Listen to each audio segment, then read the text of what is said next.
Greetings, greetings, greetings, greetings. As Isaiah your king, Clifford Jefferson, descendant of Godfrey the fifth Gallivan Jew, the reincarnation of King Edgar Jefferson, better known as King Edgar the Peaceful, which you know as Jesus Christ. We are here again with another marvelous lesson today, and this lesson is called The King's Two Bodies. The King's Two Bodies. And we're going to call upon witnesses that are dead and gone, such as Sir Edmund Plowden and Sir Edward Coke. So listen, today is going to be a very, very important lessons from masters. These masters were the ones who discovered what we call the King's Doctrine, the King's Bodies Doctrine, and the other one was, and they were both, these parties were actually part of what we call the Parliament of England, even when it was under the Commonwealth. So please pay very close attention. I'm going to digress with my introduction and let my queen say a couple of words. Queen? Greetings, greetings. Just as the king said, looking forward to another marvelous and imperative lesson. Just want to say how in today's times, it seemed like the world is in mayhem. There's chaos everywhere. Everywhere we look around, issues from children to food to hunger to property. Everything is just in disarray right now. So with the laws that the Third Temple English Church is bringing, will also be imperative to set your household in order. Those kings and queens and barons who we had back in the 1100s was fighting almost the same fights that we're fighting today. You have some people today who's fighting over minute things that have no necessary qualities in our life today. So the question is to the viewers, what's more important to you? Fighting over minute things or to fight over something that's gonna last? Your hereditament, things that you could pass on to your children, to your grandchildren, and so on and so forth. And so with that, I digress. Well said, Queen. And like I said, it all deals with something that we can pass on. And one thing we can surely pass on is information. That's one thing we can pass on is information. Everything involves information. From the beginning of it, from the building, from the growing up, it takes information. Information to be informed. If you're informed about something, then you're aware of it. Okay, Archbishop? Well said, King and Queen, for that introduction. Once again, today is the today is August 7th, 2972, which is Berber calendar, which is equivalent to the 2022 Gregorian calendar. And I, Archbishop Belmont, once again, it is a privilege and an honor to be able to be here amongst family and those who are going to hear our voice in the future time, to be able to bring this information when you need it the most.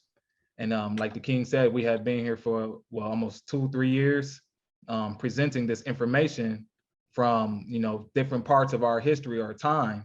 So that way you can start drawing the conclusion together that we already have seen a long time ago. And once again, as we continue to elevate, you're not going to be able to see us because we're going to be eventually be at a different height, a different location, a different place. And you need to get this info now while you still have the opportunity to, because once we undock, we're gone. Like I said, we don't stay forever. We only come to a time when the people need us the most. And right now, like the Queen has said, you see what's going on. Look around you. The corporations have literally took over the land, which the so-called founding fathers were actually trying to prevent to happen in their clauses. But it ended up happening anyway, because those merchants never had any intention to, let the heirs continue to have what was considered theirs in free and common soakage going back to time immemorial. But once again, our King has returned, the true Cristo. And for those of you who paying attention to this lesson, This is the one that you want to make sure you have your pens and your eyes and your ears open for, because you're not going to get this information anywhere else on this earthly plane. And with that being said, I digress. Well said. And I like how you said that. You're not going to get this information anywhere on this earthly plane, because Jesus said he didn't come to change the law, he come to fulfill it. The law was already here on this earthly plane. So why are you looking outside of somewhere other than on this earth for the law to save you? Well said, Archbishop. CA. Well said, Archbishop. Yes, the camelback on what the Queen and Archbishop touched on is, you know, a particular vision, you know, vital information seen in our now. This is a particular place and venue. In the abstract, it's what did they tell Elijah? To go to that certain brook, there will he sustain you. So, you know, everyone, you are privileged and I honor those at the sound of my voice. I trust all as well. It is a privilege and an honor to sit amongst you at the King's Bench. Those viewers who also have the privilege, those who have ears, let them hear. Those who have eyes, let them see. Many degrees of understanding, and now you have an opportunity to get it from the King himself and the Queen in the King's Bench. A literary delineation of history, law, facts, and statutes to qualify all of your relevance in your present day events, status, and applicable law. So I want to digress, leave the rest to Esquire, and I trust all is well at the sound of our voice. Peace and love, and let's get to the marvelous lesson once again. Well said, CA.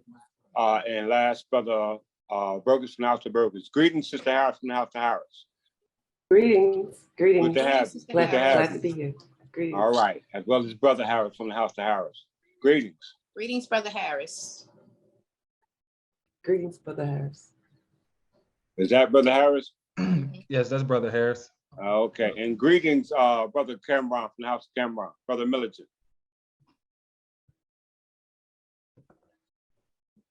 All right, I know you're there. Okay, so, and I think Brother Burgess, you got the floor. Greetings, family, blessings. Greetings, Noble. I'm lost for words, really. I just try to keep myself humble. A man that knows something knows nothing. So I'm just looking forward to what King has to reveal to us. Thank you, sir. Thank you. Noble. It's very important. I look to you all as my children, and I only want the best for you. And I know a lot of times y'all seek remedy from me. I seek for remedy for myself, and the remedy might not come till 6-7 days later. You know, so y'all might reach out to me, and I give you something, and a week later I'm telling you to change it. That's because, you know, it was not my time. You know, so, and this is the reason why we have to put all our problems in the hands of the church, because for me to deal with everyone individually is not collectively. And when it's not collectively, then it just slows down the process for all of us getting our remedy at the same time, because we're one body, we're not separated. And now this is why this lesson is very important for us to learn today. So please, please, please, please, please, please, please, please, please, please, please, please, please, please, please, please, please, pay very close attention. We look right over these things. And I'm pretty sure with the eye that I've given you to see, and by going through this lesson, y'all gonna be like, wow. I'm pretty sure y'all mouth gonna drop to the floor. Just being able to see it through the eyes of a master. All right, I'm gonna have to go quick. So y'all gotta move, y'all gotta pay attention. All right, Archbishop, you can let me share my screen. Could you all set? All right. We're gonna keep jumping and skipping.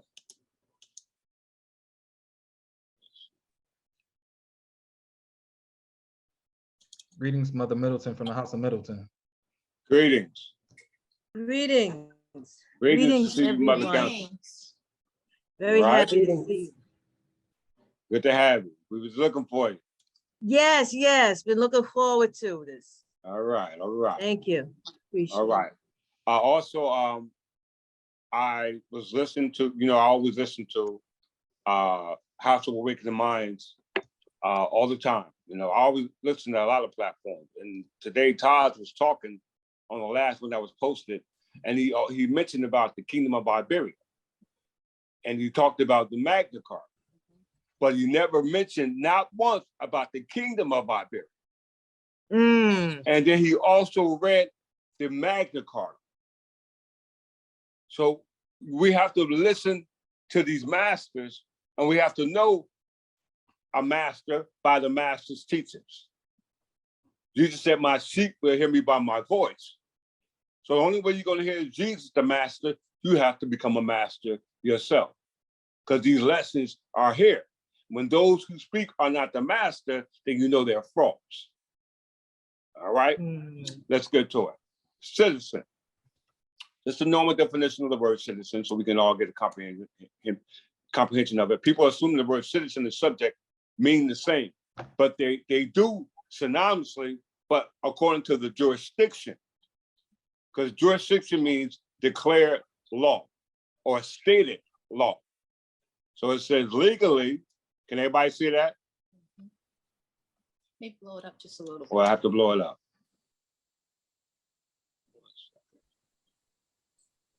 Where is it at? Your buttons right here. 3 buttons. Zoom. Okay. Right here.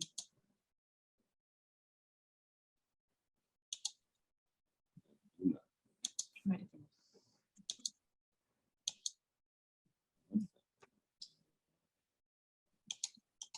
One second. What is that right there, that box?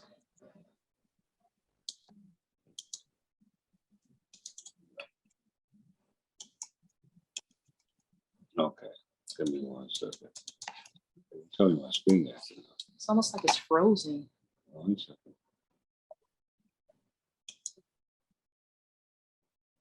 I think it is. Yeah, I gotta bear with me. My screen has so frozen on me. Just that more. That's not it. If it's not doing this, then the screen is frozen. It's frozen because it didn't even Yeah. minimize. Oh, there it go. There it go now. Let me try it again.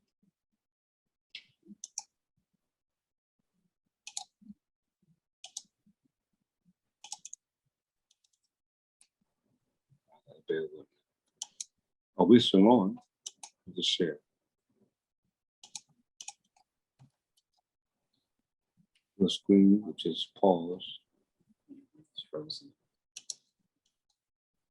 All right, y'all bear with me. All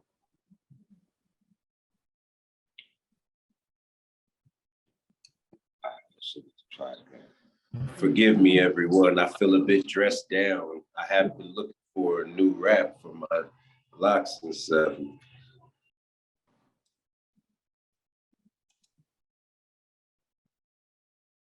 Okay, let's just. CA. All right, can everybody see that? You heard what CA Yeah, said? it's all right, brother. Can everybody see that? No. Gotta reshare the screen.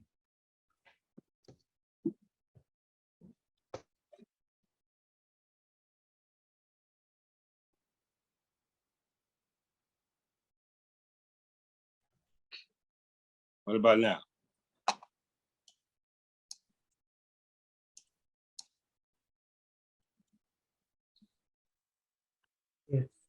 Yeah. Everybody good? Yes. Yes. Okay, good. All right, so everybody pay attention. I'm moving fast. Citizen, legally recognized subject or national of a state or commonwealth, either native or naturalized. Very important. We're gonna go right here. More definitions.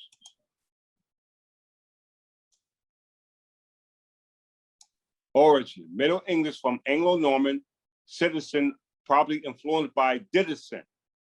Old French, based off Latin, city. Everybody see that? That's why we make a distinction between the subject and the citizen, because the citizen, the term is ambiguous. All right, let's go here.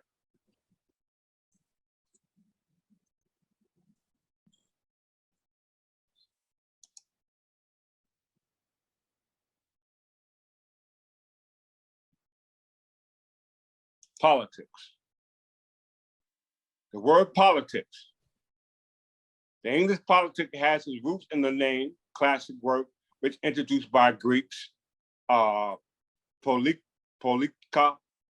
affairs to city. Now we know none of this is true because we don't use their calendar.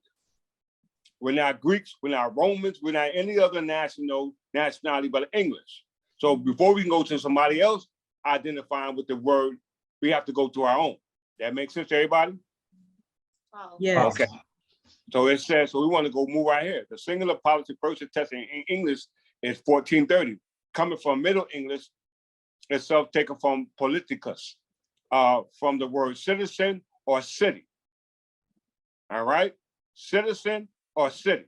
So the word citizen or politic is the same word. That makes sense, right? Yes. Because the word politics means citizen or city, and the word citizen means citizen or city, which also refers to a citizen, which are automatically naturalized citizens. So that's why we don't want to use any of the terms. We say subject, because when you're subject to something. Just who are we subject to, which is my aim for y'all to see today. Who are you subject to? Because when you're born, you're subject to somebody. Am I right? Follow. Follow.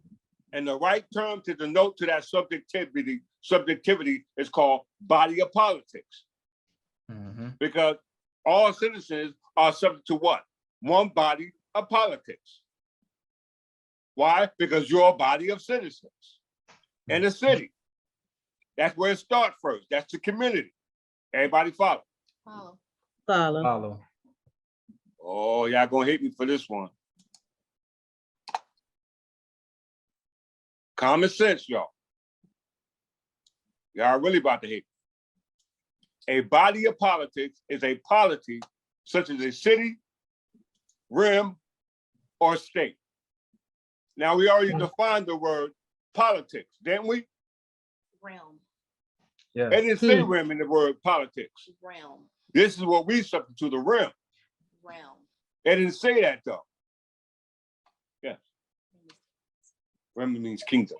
It says realm. Yeah, I know that. But we're saying what I'm doing is making the distinction. When we just read the definition for politics, and they said the word means citizen or city, which derives from citizen. So when we read the body of politics, because when it said body of politics, it concerns everybody in the community. So they are created what they call a body of politics. Everybody agree? Agree. Follow. So it means the body of citizens. That's what it means, the body of citizens. I'm about to prove it. Now, what body of citizens are we talking about? We just defined it based off the word politics. They were talking about a city and a state. It didn't say nothing about no rim. Rim is governed by a community or territory over which a sovereign rules. The term is commonly used to describe a monarchical or dynastic state. A rim may also be subdivisions within an empire. Everybody heard that? Y'all gonna like this. A city, a state is not an empire. A rim is synonymous with an empire or a kingdom.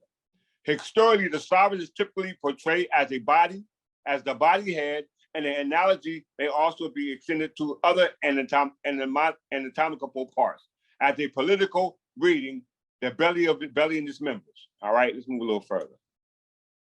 We don't want no abstract definition, do we, y'all? We want concrete. So we can skip all that stuff that's an abstract, because that's what I trained y'all to be able to do. So we're gonna go right here. We know it says, following the high and late Middle evil revival of the Byzantine Corpus Juris in Latin Europe, the body of politics took on a jurisprudential significance, meaning the theory of law.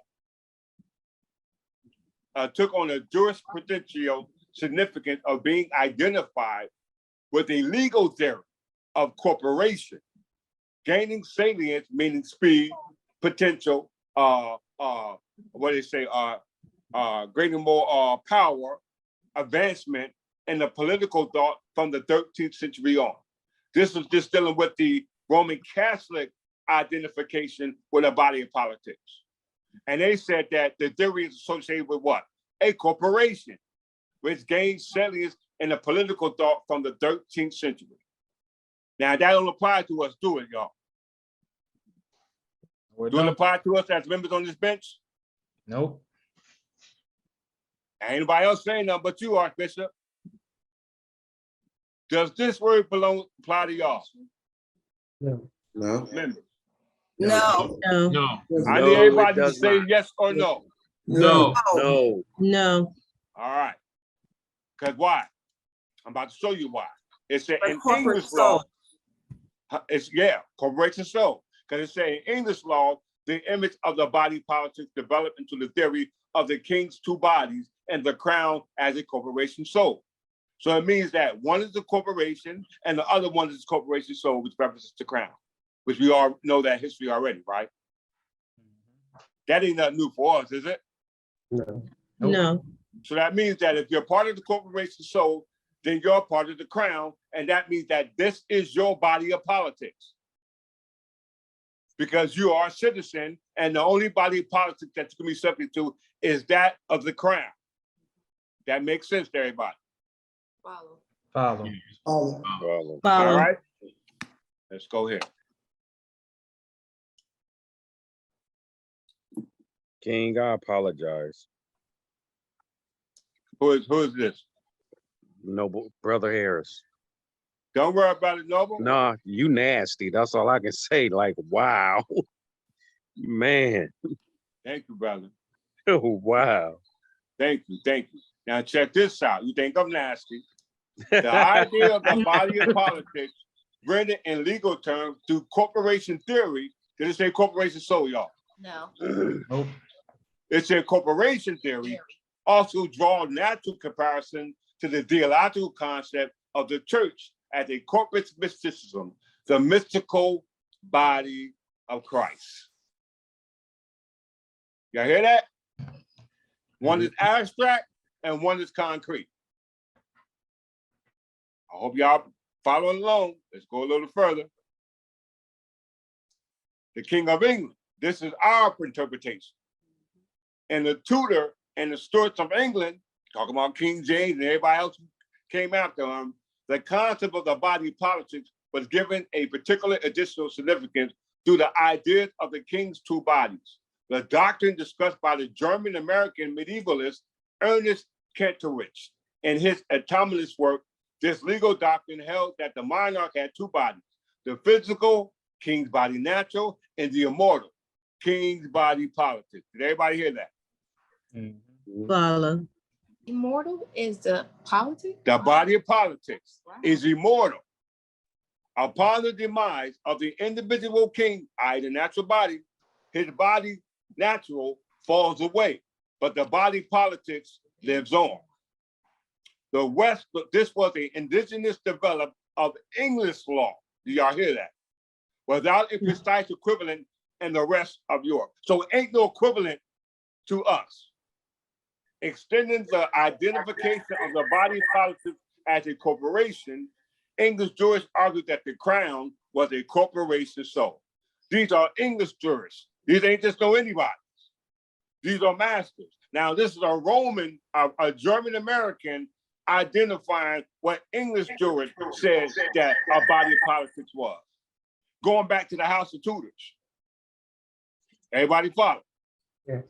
Follow. House of Tudors. The House of Tudors occurred in 1483 into 1603. England, Wales included the Elizabeth period during the reign of Elizabeth I. She was the daughter of King Henry VIII. Let's move forward.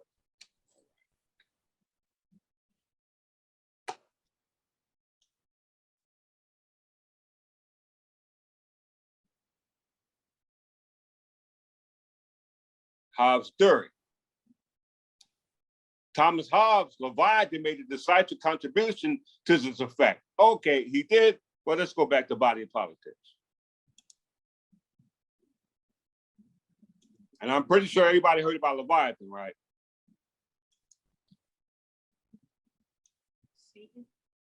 Satan, yes. The serpent. Lucifer. Follow. Yeah. Follow.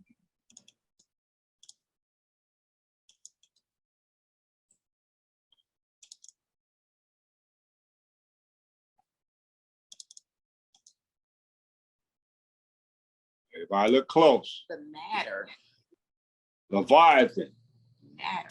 the matter, form, and power of a commonwealth, ecclesiastical, and civil. Remember that word, ecclesiastical and civil. We already read that a corporation soul and civil was a corporation soul. And ecclesiastical, it was a corporation headed by bishops. All right. Now here's Leviathan. What did that look like on this body, y'all? Body of people. Everybody see that, right? Yes. Body of people. Okay. Let's go back to Thomas Hobbes' story. Book of Job. Book of Job. The book of Job, or simply Job, addressed theodicy. Now, the word Job and Job means the same thing, right? Greetings, Brother Means from the House of Means. Good to see you. I hope you caught everything we discussed so far. I don't like somebody to mean something. Miss anything. Did you catch everything? No, I missed some of it. How much did you miss? At least 20 minutes, I'm assuming. Oh, man. Well, you be able to go back.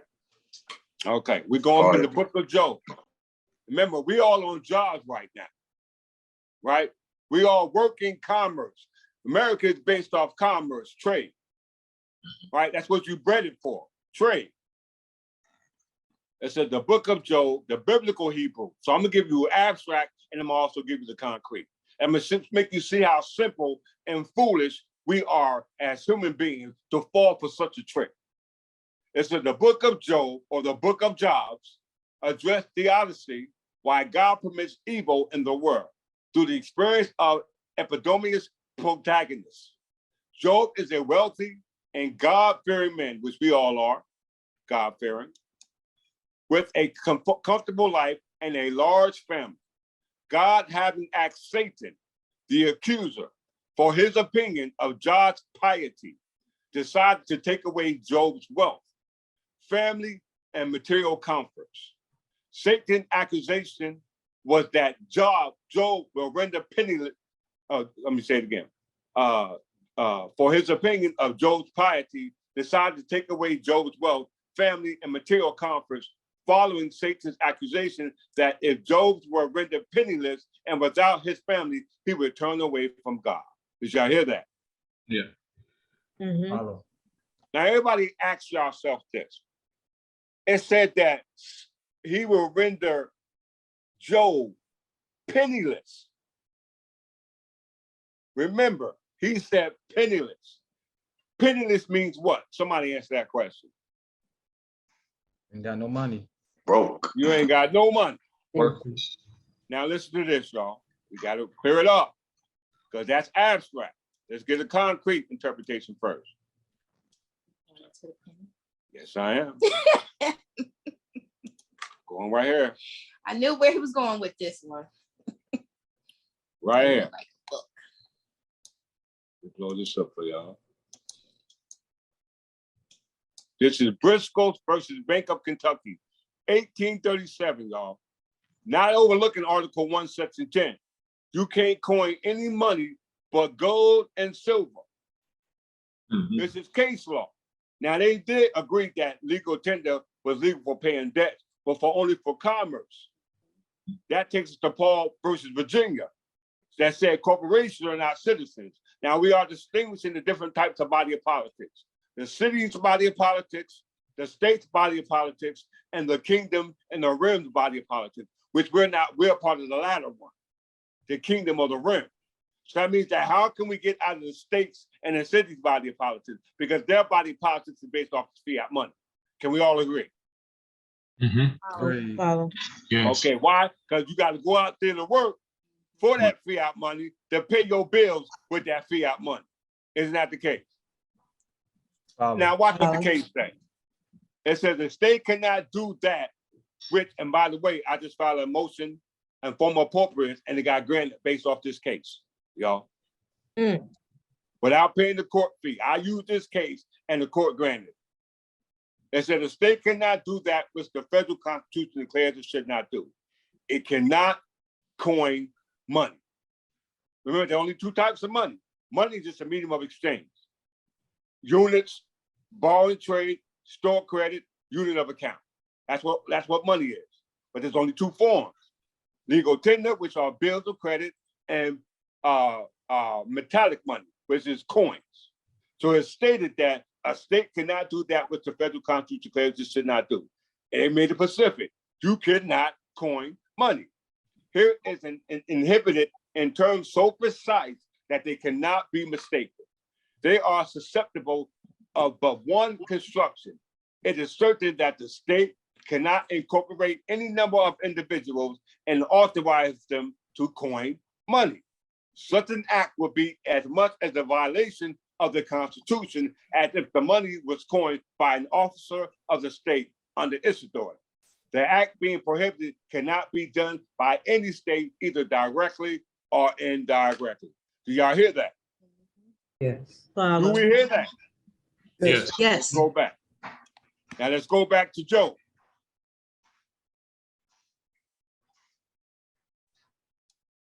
It said it will leave Job penniless. Now, if you can only coin money, and what was the first derivative of money in coins? Somebody please tell me. The penny. The penny. Penny, yep. That was the first coin in lieu of minting coins was the penny. And the Bible said it went to Job penniless. Now it just said you cannot coin. Let me go a little further. Where's that again? Back in Kentucky. I gotta move quick, y'all. Third one. It's the third one. Third one. From the top. Yeah, Briscoe versus Bank. Oh, okay. Right there. All right. And it's just, yeah, it said, and the same rule applies as to the emission of bills of credit by the state. The term used here are less specific than those which relates to coinage. Whilst no one can mistake the latter, there are great difference of opinion as to the construction of the former. If the term of each case were equally definite and were susceptible of but one construction, there could be no more difficulty in applying the rule in one case than in the other. Let's move a little further.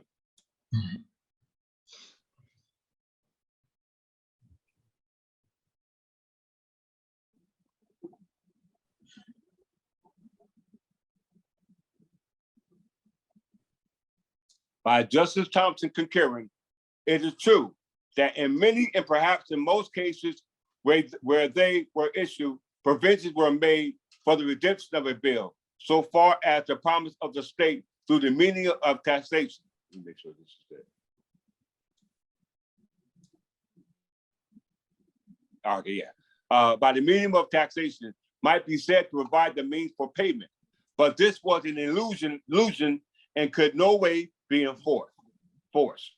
The bills are always signed by some person who upon their face appeared to act in the character of an agent of a state and who could not, of course, be made personally responsible for the payment, and the state was not suable under the old Confederation, nor under the present Constitution, even before the amendment in that respect, by citizens of the same state and those who most likely be the persons who would be the principal holders of the bills issued by the state on which they were citizens. There being therefore no means of enforcing payment of such bills, their credit depended solely upon the face and voluntary will of the state, and were therefore purely bills of credit. But that is not the situation or character of the bills of the bank in question. There is an ample fund provided for their redemption, and they are issued by a corporation which can be sued and payments enforced in the court of justice and the ordinary mode of recording debts. So it just told you right there, you cannot coin money. It just told you right there that those who put their money on that face on that money gave that debt to the citizens, and the citizens had no remedy at law. Do you see any money on that money that printed by them? Do they see any faces of ours on that? No. Not one face of an English man or woman of our complexion on any Federal Reserve note, on any coin. Isn't that so? Why? Because Yes, Job was rendered penniless, as they said in Job. And we just showed you Job is where Leviathan is mentioned in the Bible. And I have to show you the Leviathan demonstrated in what they call the term body of politics, which goes back into the history of what we call the king's two bodies, the natural body and the body of politics. And it said it makes reference in the Roman Catholic Church to what we call the mysticism of what we call Jesus Christ. Now, who is Jesus Christ to us, y'all? King Edgar. King Edgar the Peaceful. Let's take it. What it said? Take me to the money. Take me to the money. Let's go to the money, y'all. Show me the money. Show me the money. Now, remember, Job was left penniless.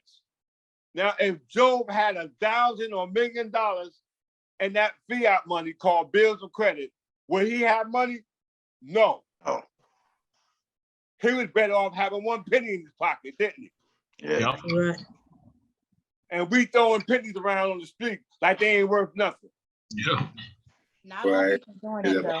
Not everybody doing Not that. Yeah, not everybody They're doing it, cashing yeah. in those They pennies. cashing in those pennies You can Yep. get up to $5,000 for 1 for penny. 1 penny. Now, let's show you. Didn't they say in the movie Coming to America, that man got his faces on his own money. They made a mockery of us. Why? Because I'm going to show you who had his face on their money. Jesus Christ. And I know it. Point of interest. Go ahead, see it. Oh, in certain currencies, the weights and balances of a currency is what, like 16 pennies, the equivalent value of $1. Yes. I It use- takes 4 quarters to make $1. yes. It takes 100 pennies to make $1. Mhm. $1 ain't worth nothing. It's gonna be floating around. Soon as we make them aware of that, you ain't got no money, buddy. I got more money in my pocket right here in my hand than you hold in the bank right now. Yeah. Because you cannot coin. That's not even a coin. It's paper. It's paper. Right. It says you cannot coin money. You better off coining mint coin than what you have with dollar bills. Mhm. All right, how we know that? Look at who on that penny. Silver reform penny of who? Jesus Christ. King Edgar the Peaceful. That's a real coin, y'all. The English penny, come from the Old English penage, sharing same root of the German penny. Now, we hear this German American Kernovich talking about the king's two bodies. And the king's two bodies is dealing with the body of politics. And the body of politics, which is the government, executive, legislative, judicial, must be funded. But what? With the king's financing. The king only allowed coin money. And this goes into what we call, let me just break this down, denaries.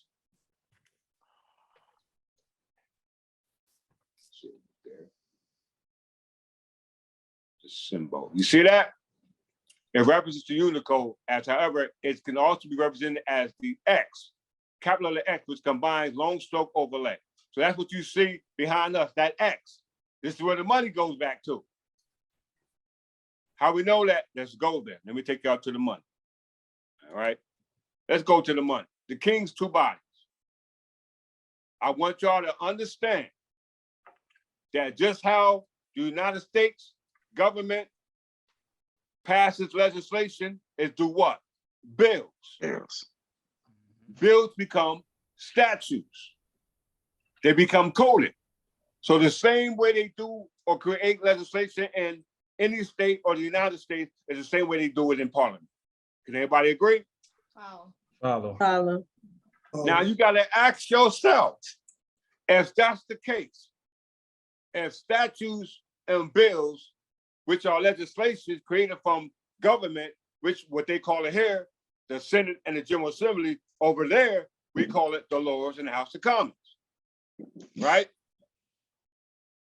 But we don't see, it says over here, it says here, now we're talking about the king's two bodies, the natural body and the body of politics, all right? It says here, the tenures, this is New Jersey by statute. This is legislation from Parliament, y'all. This is not New Jersey's legislation. This is legislation from Parliament. Why? Because the language. It says tenures, honors, manors, lands, tenements, and hereditaments of an estate of inheritance at the common law held either by the King of England or either of the person or body of politics. That's the king's two bodies. That's the corporation soul, buddy. I mean, it's as clear as day. And it says the King of England. Who They didn't sits say on? the King of Scotland, the King of Ireland. So if you're in the King of England and this statute deals with property, then it's gonna only be English property. You just got to stand on this body of politics because this is the legislation that governs what?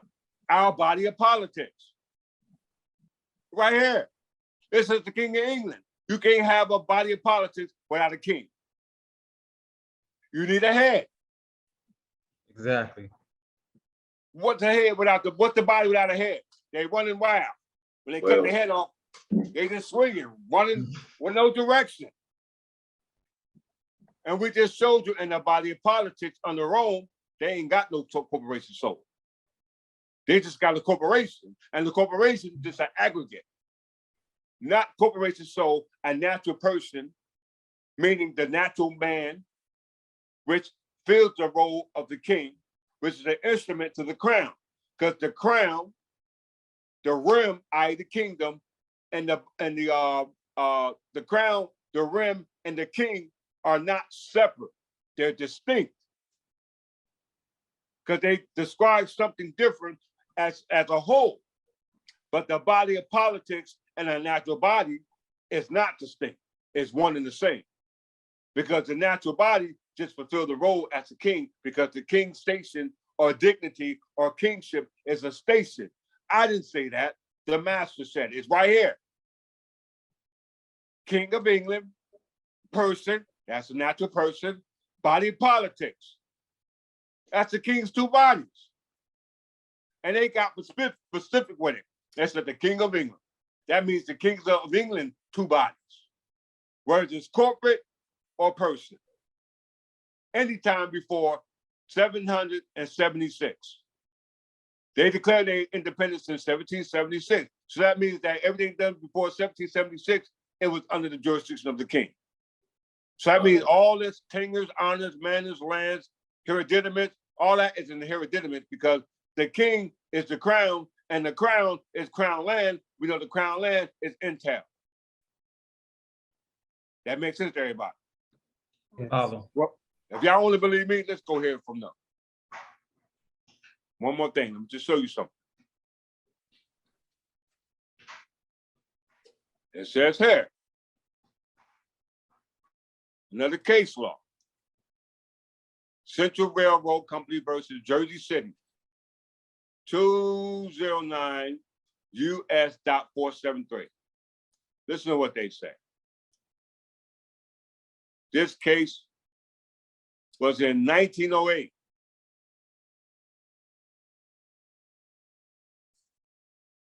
It says the word jurisdiction is used in the compact and is broad common sense.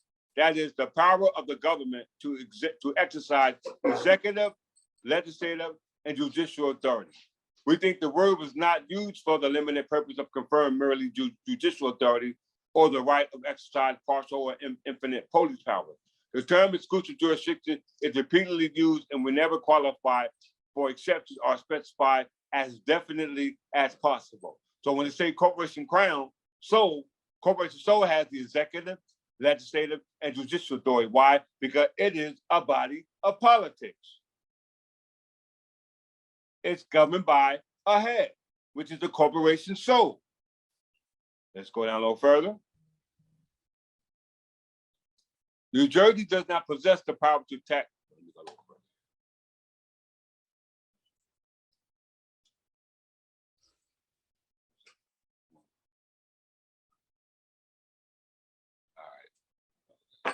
It says here, hold on, everybody. It said, it is settled law of New Jersey that the lands under the waters within the state limit originally belonged to the state and that the title by the holder other than the state is acquired from the state. I'll read it again. It's a settled law. Hold on. We got an invited guest here. I said, it is a settled law of the state of New Jersey that the land underwater within the state limits ordinarily belong to the state, and that the title by holder other than the state is acquired from the state. So you have to acquire it from the state. It just said it.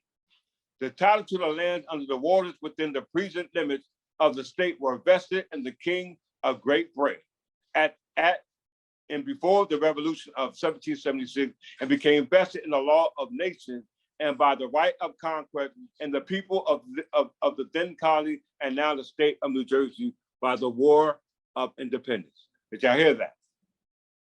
This is case law. You just read it in the statute 46-3-2. The King of Great Britain, the King of Great Britain is the King of England. All right. It also said the state of New Jersey was seized in fee and simple, absolute and sole, covered by the waters of the Hudson River, and the said lands between being within the boundaries of the said state were subject only to the paramount easement of the navigation into the power of the regulation just even possessed by the United States, So I just told you that New Jersey seized the land in fee and simple. Fee and simple is common recovery, and the land is not a allodial. How we know? Let's hit this right, correct?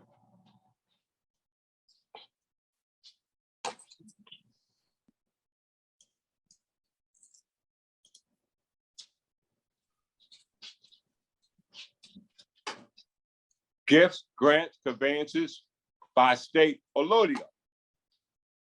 All gift, grants, or conveyances, the same chapter, the same title, just another section. All gift, grants, or conveyance made or prior after July 4th, 1776 of an estate of inheritance by letter patent under the great seal of the state or any other manner by the state, by the legislature thereof, or by the commissioners or agents of the forfeited states, or by other lawful competent authority under the state shall be remain allodial and no feudal, and shall forever be and continue free and pure allodium only, forever discharged of all feudal tenures and the incidents thereof in all services whatsoever. So the statute says that it's allodial. Why? Because it just said it's under the king, and all hereditaments, land, manors belong to the king and are free from feudal tenure. Why? Because it is. Tenure was abolished. It's just parliamentary legislation, y'all. I didn't write this, they wrote it. Exactly. That just shows you how they're in such the commercial practices every day that everyone is unknowingly participating in. Right. It says fines, common recoveries abolished.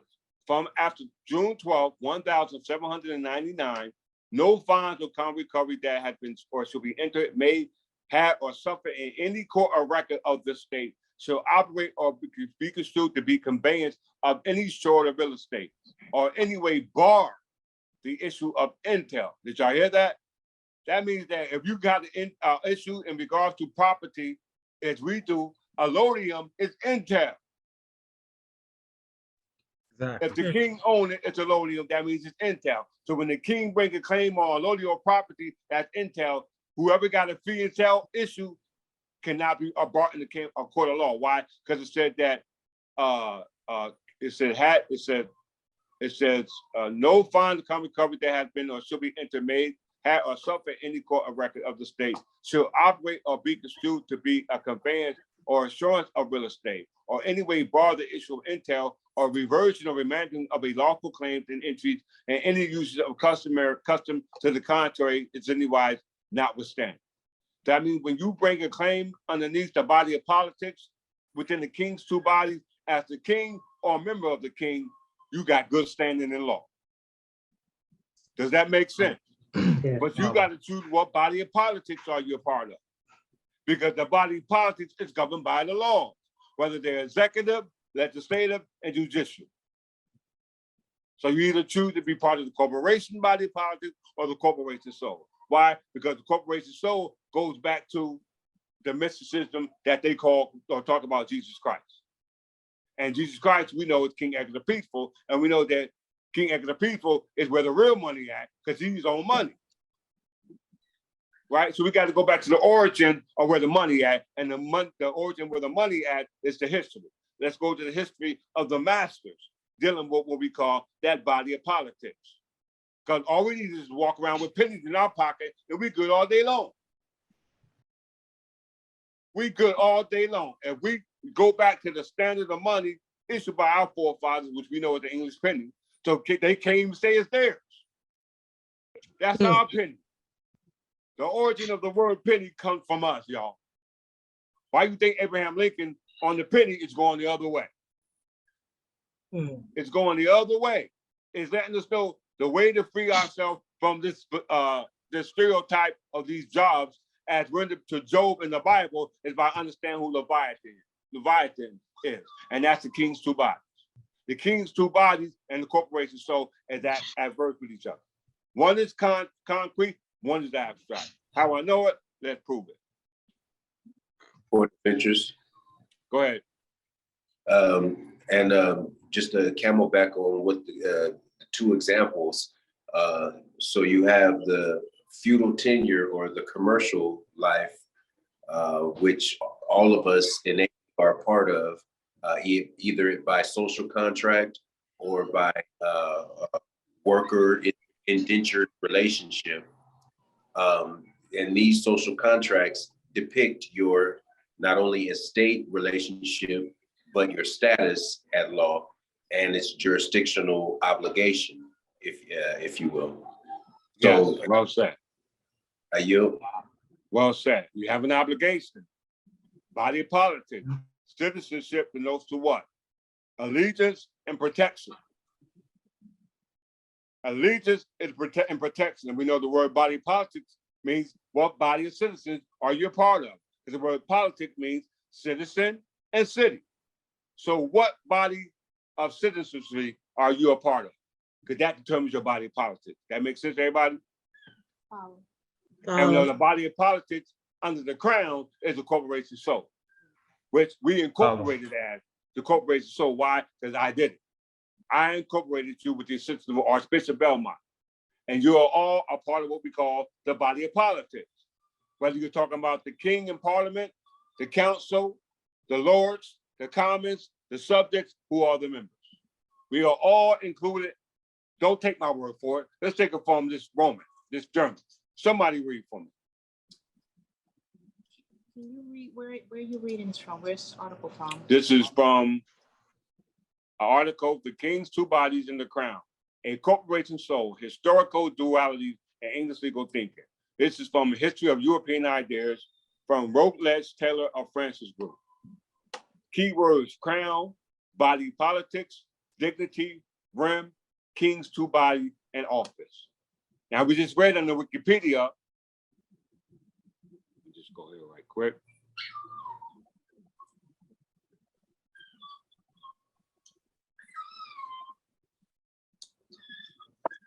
Well, we can read from here. I'm not going to go for a second. How much time we got, Archbishop? We got almost still about an hour. Okay. So when y'all read, y'all got to read fast, but pay very close attention.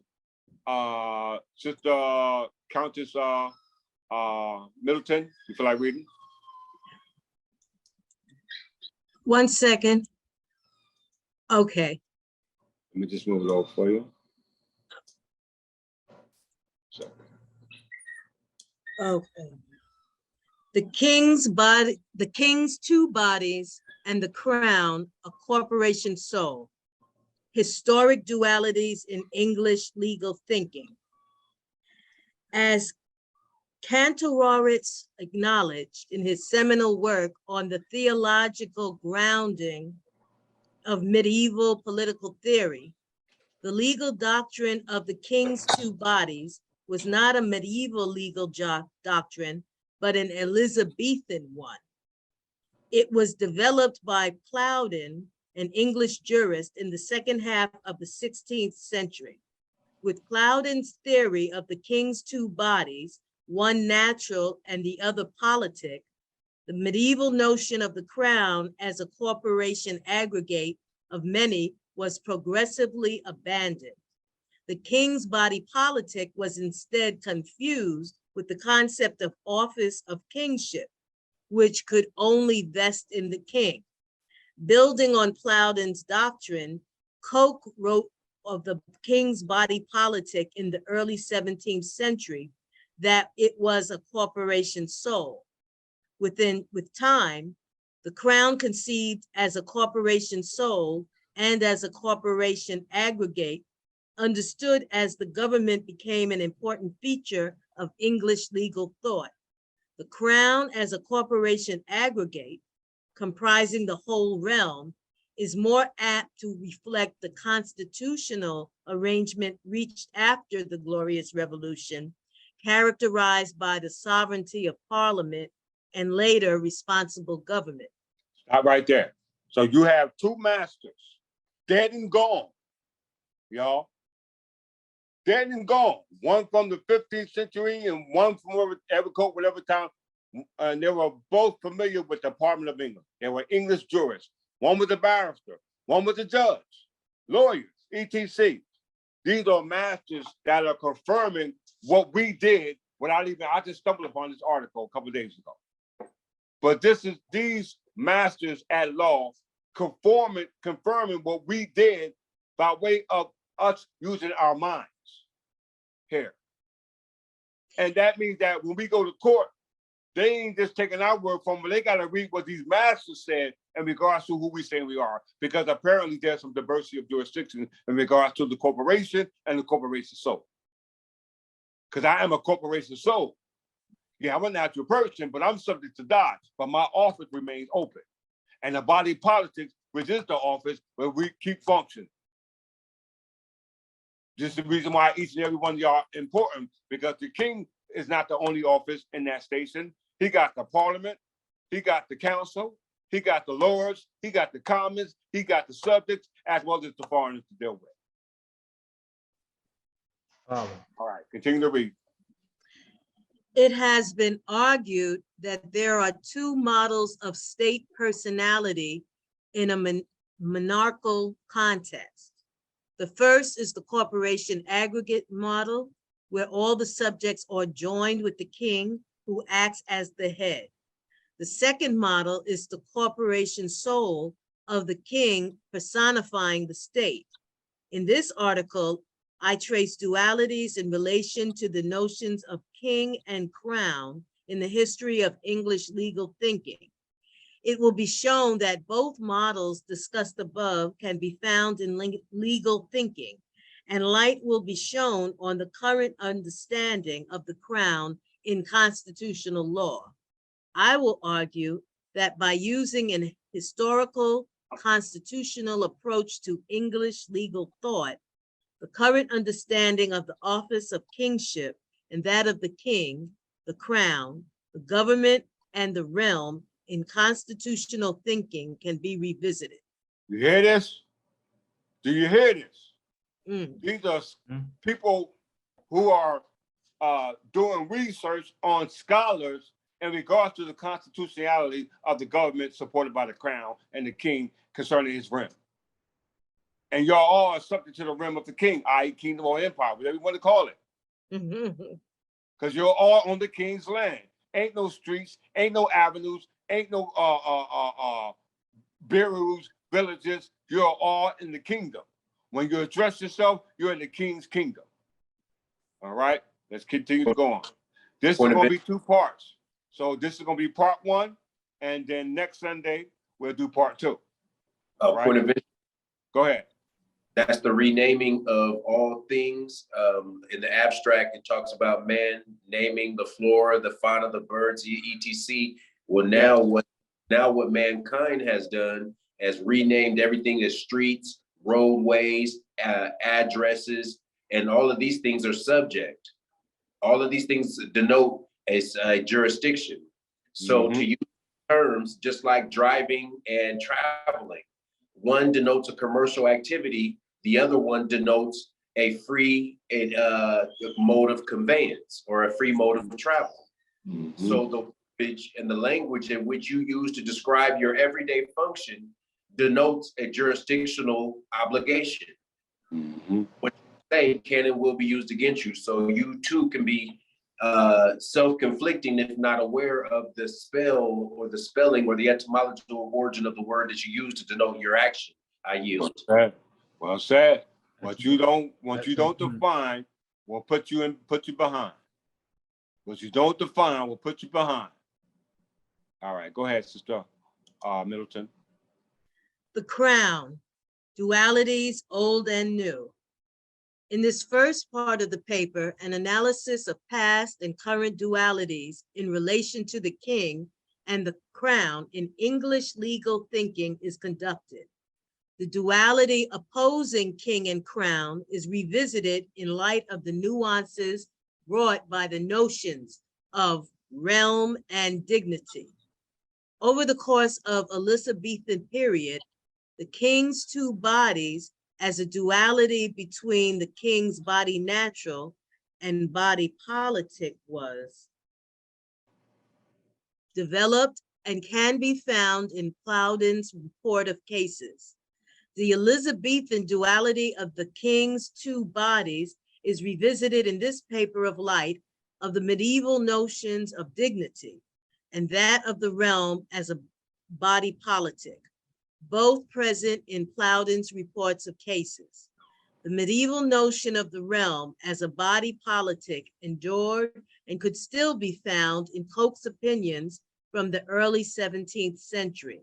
Lastly, the more modern duality between the crown as a corporation soul and as a corporation aggregate is scrutinized.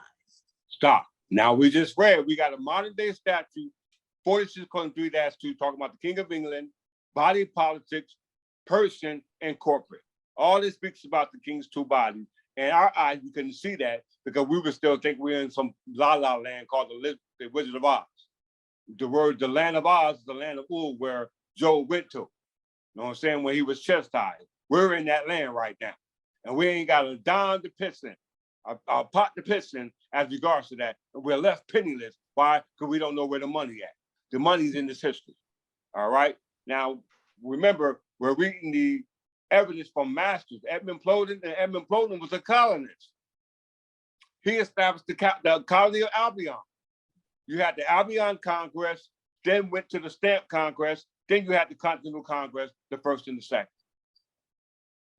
So we going back to the original founding of the colony, which was established by Edmund Plowden, the one we're reading about in regards to his interpretation on the king's two bodies. Let's continue. The Middle Ages, the king and the crown.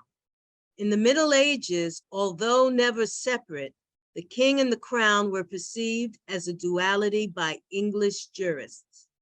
There was from late in Henry I's reign and in Bracton's treatise in the late Middle Ages, a distinction between king and crown. The king was a natural man to whom feudal privileges were attributed. That's called free and common sucage. We read that in 46:3-2. It said, forever made king of England, body politics, personal corporate, that will no longer be feudal or remain in free and common sucage. That's feudal tenure. That's what they're talking about. Continue. The crown, on the other hand, connoted a more general, public, and communal sphere. The crown was distinct from the king and from the realm. The crown was not separate from the king, nor was it separate from the realm, but it was not identical with either. I just said that. The crown was a symbol of the king's dignity, but the crown was not itself the dignity. The dignity largely coincided with the king's office, the office of kingship, and it rested solely on the king. The dignity must not be understood solely as a singular privilege. Although it rested solely on the king, it also concerned all the crown, and the crown was the symbol of that office. The dignity, in the words of Kantorowicz, was a phoenix-like one-man corporation. There was a separation between person and office, the king was the instrument of the dignity.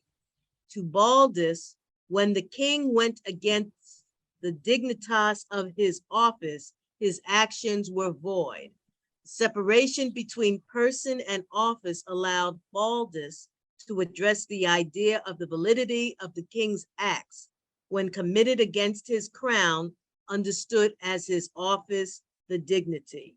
The dignity became a perpetual one-man corporation, the office of kingship, and occupied by the king and symbolized by the crown, with which it was confused. Stop right there. So they're talking about that the king and his dignitaries, because the king was he had a station that was as of a dignitary. It was a kingship. So he was the highest, but also his dignitary. So that's why it's important to realize that we're one body, we're collective. Now remember, this is coming from Edmund Plowden, who was subject to the House of Tudors, who took our estate. So they weren't even living up to the status of dignitas. And it said the idea of the king's two bodies came about with Edmund Plowden. He created the concept in Elizabeth area. So that means that the preservation of the king's two bodies was actually speaking about prophecy, because they didn't fit that prophecy. They were speaking about it, but no one felt that role, because all those kings were not kings of England. It said the station of the natural body died off, but the dignity of the station, i.e. the body politics, remained so. But all those who were sitting in that kingship in lieu of that dignity were not actual kings of England. They were British monarchs. You follow? So you needed a king of England to incarnate in that kingship so that the realm would come alive. Because none of those monarchs ruled under the realm of the Kingdom of England. It was either Great Britain, the British monarch, or the Spanish monarch, or the French monarch, etc. All right. Are we gonna let you're gonna digress, Sister Middleton, and let Sister Harris take over? Okay, are we at, Right here. as to its relationship with the realm, the crown could not comprise only the king as the head. It was incomplete without the other members of society. Y'all hear that? Do y'all hear that? It was incomplete without the members of society. So it takes all of us. If I'm gonna be a king, I ain't got nobody to be a king over. It don't make no sense. You can't have one without the other. They don't want that. They just want everybody confused. Continue. In the Middle Ages, the realm was often conceived of as You need some realm. more. A body could be just drawn up some more. Let's see. I think that's too much.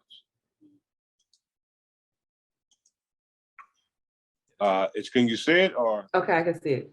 Conceived of as a body corporate with the king at its head and the subjects as the members.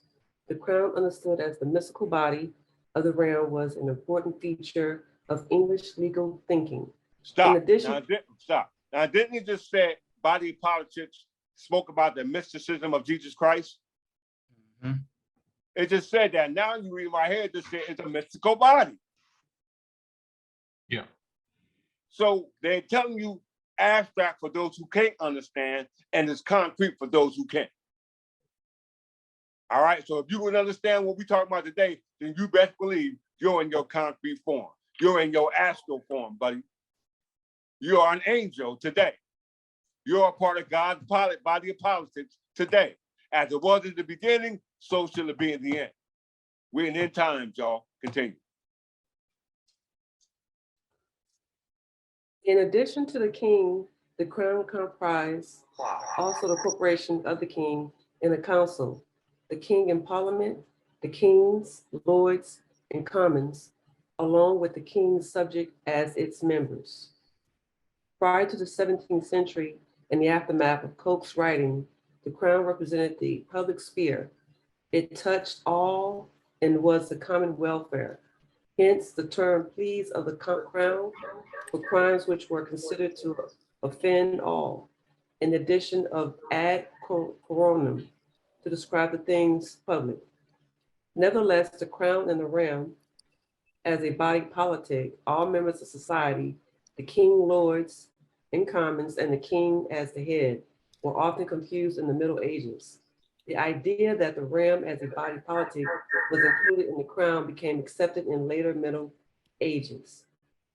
In short, the crown was associated with both the dignity, the office of kingship, and with the realm as a body politic. The dual aspect of the crown as a symbol of the dignity and as the realm as a body politic was superimposed on the duality between the crown and the king. Stop. So that means this is reincarnation. This is what they talk about, Jesus coming again. He's talking about bringing the abstract into the real. He incarnated from the mystical from the spiritual to the physical. And that only was done by your way of comprehending.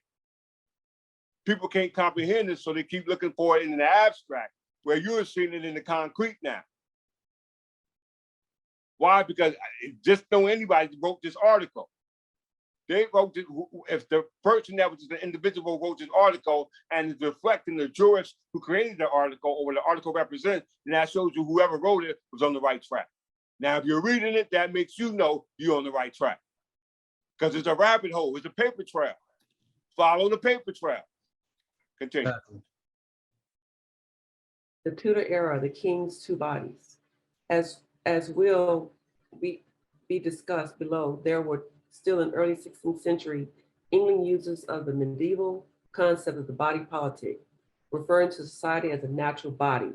However, the notions of the realm as a body politic, ambiguous throughout Europe, had no connection with the notion of the king's two bodies, which only took roots in England later in the Tudor period. Stop. Hold on. Hold on. You mean to tell me that the rest of Europe didn't know nothing about the king's two bodies? And it said that it didn't take off till the end of the later Tudor period? So was there really a Jesus Christ if this was supposed to be the representation of the messages of Jesus Christ? And Jesus was supposed to be around in 1 AD and 1 BC? Come on, somebody's lying. Point of interest. And then go on to that their heir went on to rewrite the Bible, James. So it's like, why everybody got an interest in the abstract, creating an abstract when they're living the concrete English. Yes. He who writes your books set your timeline. But there was never a time when we were not, because they're only telling our time based off our history. But we don't know our history, so therefore we out of time. And we're going to continue to be out of time until we get on time. All right, let's go.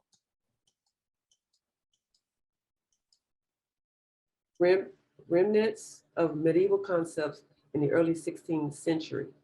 The medieval notion of the realm as a body corporate or body politics could still be found in the early Tudor era. There was in 1521 a dictum to the effect that the body politic was like a natural body, kept together by law, and that the king and the realm were together a body politic. The theory of the realm as a body politic with the king as its head could also be found in the act in restraint of appeals to the Rome 1533. Read that part right there. Yeah, read that. This realm of England is an empire governed by one supreme head and king having dignity and royalty estate of the imperial crown of the same, unto whom a body politic, compact of all sorts and degrees of people, be bound. Did you hear that? It said it is an empire. It said it's an empire, y'all. Now, I would want to know what that restraint of appeals from Rome said in regards to England being an empire, wouldn't y'all? Yes. Because we just think it's an England. We just think it's just a territory. It said it's an empire. So let's really find out what this act of restraint, which actually means the ecclesiastical act of restraint, which means that you're able to ask for remedy when you're being restrained by some acts outside of your body of politics. All right, let's see what that means. Point of interest, this is why we keep telling you, tie yourself back to the church. this is the only way for you to actually be protected, that not only does so-called local governments supposed to recognize, but Rome recognized. Mhm. Now, mind you, we're talking about how we got into this jam in regards to the king's two bodies, which is being told by two masters, Edward Coke and Edmund Plowden, which were worked under what we call the House of Tudors. But they also, law must give remedy. They gave us a remedy. Statute of restraint of appeals by who? Henry VIII. The one who founded the House of Tudors, y'all. Well, no, his father. Henry VII founded the House of Tudors. Henry VIII flourished it. So let's find out or read what everybody on this bench seeks for in lieu of a remedy, in lieu of an appeal. You know what it means to appeal, right? Right? To ask, to acquire, to seek remedy, whether it's by demanding by way of force, by way of request or prayer. We want to appeal to our king because we're subject to the vices of Rome. And this is Rome we're in right now, because this is the body of politics established by Rome in lieu of the body of politics, which is nothing more than a corporation. And the only one that contrary to that is the corporation soul. And we know the corporation soul was created in the time of who? Henry VIII. Because it created the two subject matters called the king's body, which is the natural body and the body of politics. They took the natural body out the picture and just kept the body of politics and reformed it through the English Reformation. Now look what it says, and everybody who reads this better look what it says, because this is your remedy right here. If you're part of my body of politics. If you're not, you can't use it. Read this, Sister Harris. Whereby divers sundry old authentic histories and chronicles, it is manifestly declared and expressed that this realm of England is an empire, and so that have been accepted in the world, governed by one supreme head and king, having the dignity. Hold on. They talking about the world. They talking about the world, y'all. They talk about the king's two bodies, which I have actually prophesied. They prophesied about, and we have done that. It said, I'm the king. I'm getting letters back from the court saying king. So don't tell me I ain't no king, and don't tell me I'm not a corporation. So, because it said that right there on our certificate of corporation. And there's only two types of corporation: corporation soul and corporation act. So if you're a part of the body politics of the corporation soul, me being the head and you being the body, then guess what? You can use this scope right here because it deals with the ecclesiastical appeal from acts that were committed by who? Rome. Let's read. Continue to read, Sister Harris. Let's see what that's about. Having the dignity and royalty of state of the imperial crown of the same, unto whom a body politic compared of all sorts and degrees of people, divided in terms and by names of spirituality and temporality, be bound and out to bear next to God, a natural and humble obedience, he being only instituted and furnished by the goodness and sufferance of Almighty God, with plenary and whole and entire power, preeminence, authority, prerogative, and jurisdiction, the body spiritual whereof, having power when any cause of the law divine happen to come in question, and the law is temporal, for trial of property of lands and goods, and for the conservation of the people of this realm in unity and peace, without rapine or spoil, was and yet in administered, adjudged, and executed by sundry judges and ministries of the other part of the said body politic, called the temporality. And both y'all hear that? Ooh, it said the other part called the temporality. So they're just temporary. They're spirituality, so that means they're temporary because they're not concrete.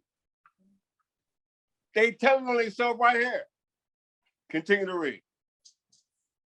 And both their authorities and jurisdiction do conjoin together in the due administration of justice, the one to help the other, by his royal assent and by the assent of the Lords spiritual and temporal, and the commons in this present parliament assembled, and by authority of the same enact, establish, and ordain that all causes testamentary, causes of matrimony and divorces, rights of tithe, and oblations and obventions, and already commenced, move, depending, being, happening, or hereafter common in contentions, debate, or question within this realm, or within any the kingdom's dominions, or marches of the same, and elsewhere, whether they concern the king or sovereign lord, his heirs and successors, or any other subjects or residents within the same, of what degree sovereign they be, shall be from henceforth heard, examined, discussed clearly, finally, and definitively adjudged and determined within the king's jurisdiction and authority, not elsewhere.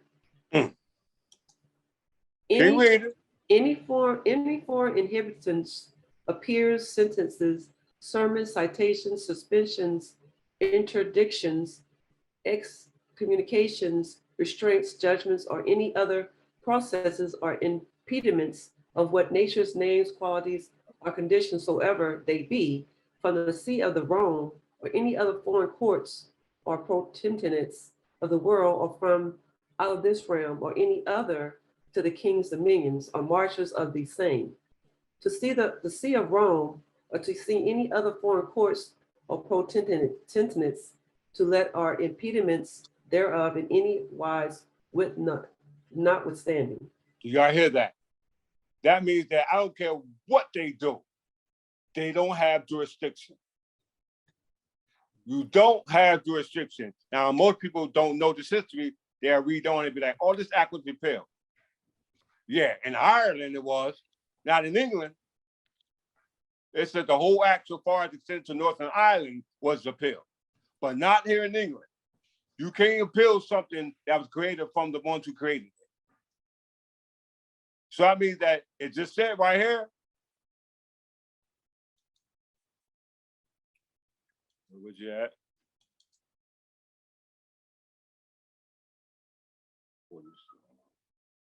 It said under the legislation of Parliament, 46:3-2,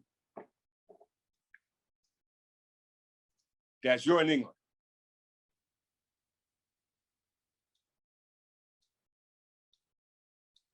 So if you got this right here, then that appeals act applies to you. Okay, the statute says there's a king of England here somewhere. I didn't write that, the legislation wrote it. So now who is the king of England if he's here? You don't want to be it, we chose someone to be it. Now you got to follow what this ecclesiastical law said in regards to you being a foreign nation, because we know you're a foreign nation. Why? Because it said so when you amended the Constitution in 1777, September 20th. You was a colony, and when you was a colony, you was on English land. Because it was English land, and you are an English colonist. And if you're an English colonist, that means you're a company. What type of company? A joint stock company. I didn't write it. It said it right there in July. Let me just go right there.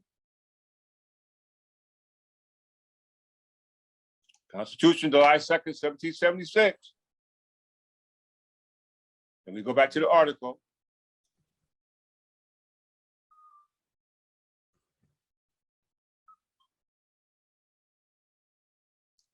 It says right here, the captains and all other inferior officers of the militia should be chosen by companies and respective counties, but the field of general officers by the council and the assembly. So that means that the higher, the commons and lords, they chose their selector, but everybody else in the cities, the municipalities, and the states, they were subject to the militia chosen by companies. Why? Because all those companies incorporated in the state, which causes the diversity issue, because they got their own body of politics, which is not the body of politics under the corporation soul, which we are. So therefore, there's diversity. And since there's diversity, that means that you work for Rome. And according to that Restraints Act, you can't do nothing to me because we know these citations go back to Rome. How we know that? Right here, right here. I ain't making this up. Article 19, where is it at?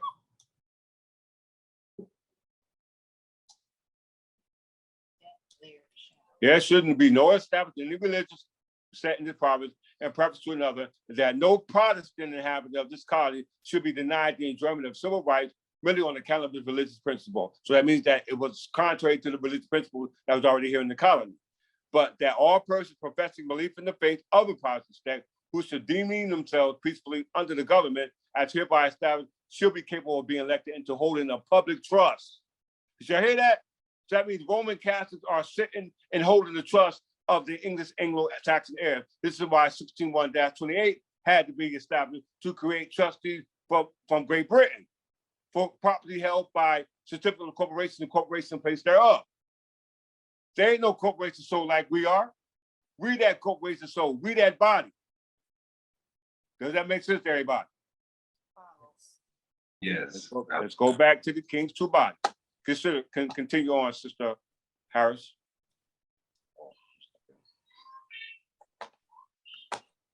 The above quoted passage from the Act in Restraint of Appeals 1533 shows firstly that dignity and the crown were distinct, although related notions. The excerpt above all demonstrates that society was still, in the first part of the 16th century, referred to as a natural body compact of all sorts and degrees of people, bound to its supreme head, the king. Okay. The fact that Stop. So all that natural body people talking about, oh, I'm a natural body. Throw that mess out the window. What body politics are you a part of if you're a natural body? Who are you down with? Are you by yourself? Because they got a body of politics. What do you got? And most people today only really say they down with their family, but don't realize their family's part of a bigger body, not just you and them. They got to be part of this, but this religious body. Yes, by force. You didn't choose that. They gave it to you. We give you a choice now. But this choice is not comfortable because you're not in the comfortable position where you're at now, especially if you're using fiat money. We just show you really don't even own nothing because everything you own was bought with everything but a penny. And according to our eyes of understanding, the penny has weight. It just said in legislation that if you got a Federal Reserve note in your pocket, you don't have money. And those who created that Federal Reserve note is going to be in trouble because violating the statute is like an individual giving authority that violates the statute. So I don't care who created it. If it's an officer, if it's a bank, if it's the Department of Treasury, you're still violating the law because it clearly says that you can't. But who can make those claims? You first have to have a body of politics that used that type of money in the beginning. We can prove that. The first penny was King Edgar the Peaceful. So that means that we want pennies to go back in circulation. That's what we want. And penny, you can have $1,000 in your pocket right now, and we still got more than you got. And you can't use the penny. Why? Because you don't supposed to be using that law for money. That money was not created for you. You don't want it anyhow. You throw it around on the ground like it's trash. Guess what? We'll take it. That's a lawful currency now. Now we can put one dime down on a loan for a $20,000 house. One nickel. Because it's lawful money. Continue to read. the fact that the body politic in the Act in Restraint of Appeals 1533 was likened to a natural body, with the king as the head and the realm as the body, shows that two types of bodies, natural and politic, were not treated as distinct. The realm was a body politic likened to a body natural, that the king was a body politic and therefore a corporation aggregate of many with the king as the head, could still be found in notes of a case dating back to 1534. The concept of the king having two distinct bodies were not yet to be found in legal thinking in the early 16th century. Did y'all hear that? They said it was not to be found in the early 16th century. I wonder why. I wonder why. They telling on themselves what their true intent was to take that king's two bodies out and give you the abstract. They gave the mysticism of Jesus Christ in the 16th century. I didn't say it. Edmund Bloden and Edward Koch said it. A German American researched what they wrote, and now he's saying it. And now we're seeing it in the 2022 statute. It's gotta be real. But it's only real to those who can live in that reality. So what reality are you gonna live in? The fantasy or the real? Continue to read in your closing, Sister Harris. Congenital defect of the king's two bodies in an amorphous body politic. The doctrine of the king's two bodies were devised during Elizabeth's first reign and can be found in Plowden's reported case for that period. As in the period from Plowden's reports, English jurors of the Elizabethan period also conceived of the realm as a body politic, with the king as the head and the subjects as the members. However, the king's body politic remained amorphous in the Plowden's report, at times referring to realms as a whole and at other times to dignity. Plowden's conceived of the realm as a body politic, with the king as the head, and the subject as the members, but he did not theorize the distinction between, on the one hand, the realm as body politic, on the other hand, the king's body politic by opposition to the body natural. Plowden's lack of theorization of the relationship between the realm as a body politic and the king's body politic is apparent from his reports. It is not clear if the king's body politic is to be understood as the office of kingship, the dignity, or the medieval notion of the whole realm as a body corporate with the king as the head and the subject as the members. Plowden's report of case do not give a definitive answer to the questions, what is the king's body politic? Now stop. Now, reason why they keep going back and forth, because it really never had been done. The corporation soul in lieu of a de jure corporation soul really has never been done. They've just been experimenting with it. Why? Because the concept originated with Protestants. They're the one who reformed the English church in the first place. They're the one who wears the shoe. They're the one who created all this mess in regards to the distinction of the king's two bodies. They separated us. What was now the king has now became a bunch of people, aggregate.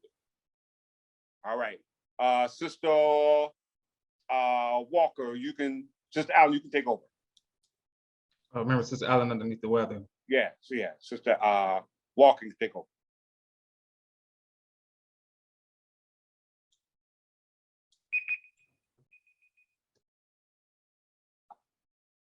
You there? Yes. Okay.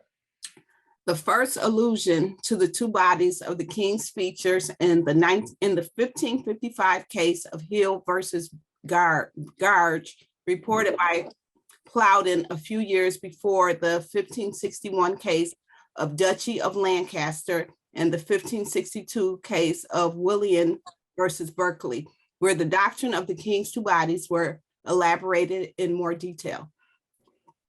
In Hill versus Garge, Judge ruled that the word king in the act at issue included the king's heirs and successors because it referenced to the function and the dignity of being king.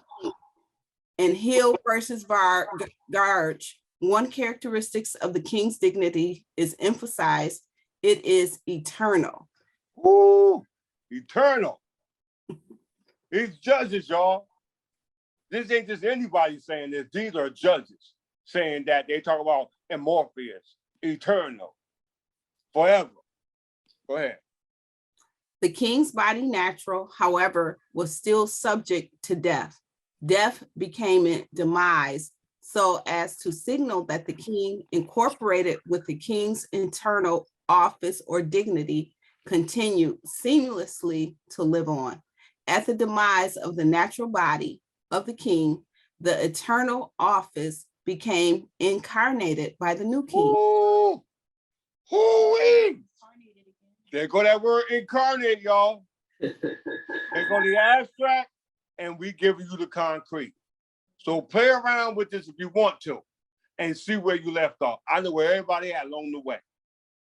If you ain't talking this, then you ain't my people. Y'all getting the first fruits. So all these problems you got that you claim to have, you really don't have no problem at all. It's imagination based off It's of in your imagination. If artificial you use the persons. law applying to this body of politics, then you have no claims against you. You're a part of the king's body. They just said it in the judge that when you see the king, you see his people. When you see the people, you see his king. Continue to read. Okay, at the demise of the natural body of the king, the eternal office became incarnated by the new king in his body natural. There were also hints that the king's body politic was to be understood as the perpetual office of the kingship, the dignity understood as the medieval perpetual one-man corporation by succession in Hill versus Garge. Stop. When you're looking Right. on a certificate of corporation, what do it say, Archbishop? How long is how long do we exist? Perpetual. Perpetual. It said our office is perpetual. Right there on the certificate of corporation. We didn't read this and put it there. Archbishop did that by himself. By himself. He's being led by the Spirit temporarily until he can get it by himself. Mm-hmm. And he did it. Go ahead. Continue to read. Okay, the king is a body politic as when an act says the king or says we, it is always spoken in the person of him as king and in his dignity and royal, and therefore it is included all those who enjoy his function. Wow. See? I keep telling y'all. Like they say, one for all for one. One for one. All right, continue to read. The king's body politic and the dignity are not clearly distinct or clearly equated in the passage exerted above.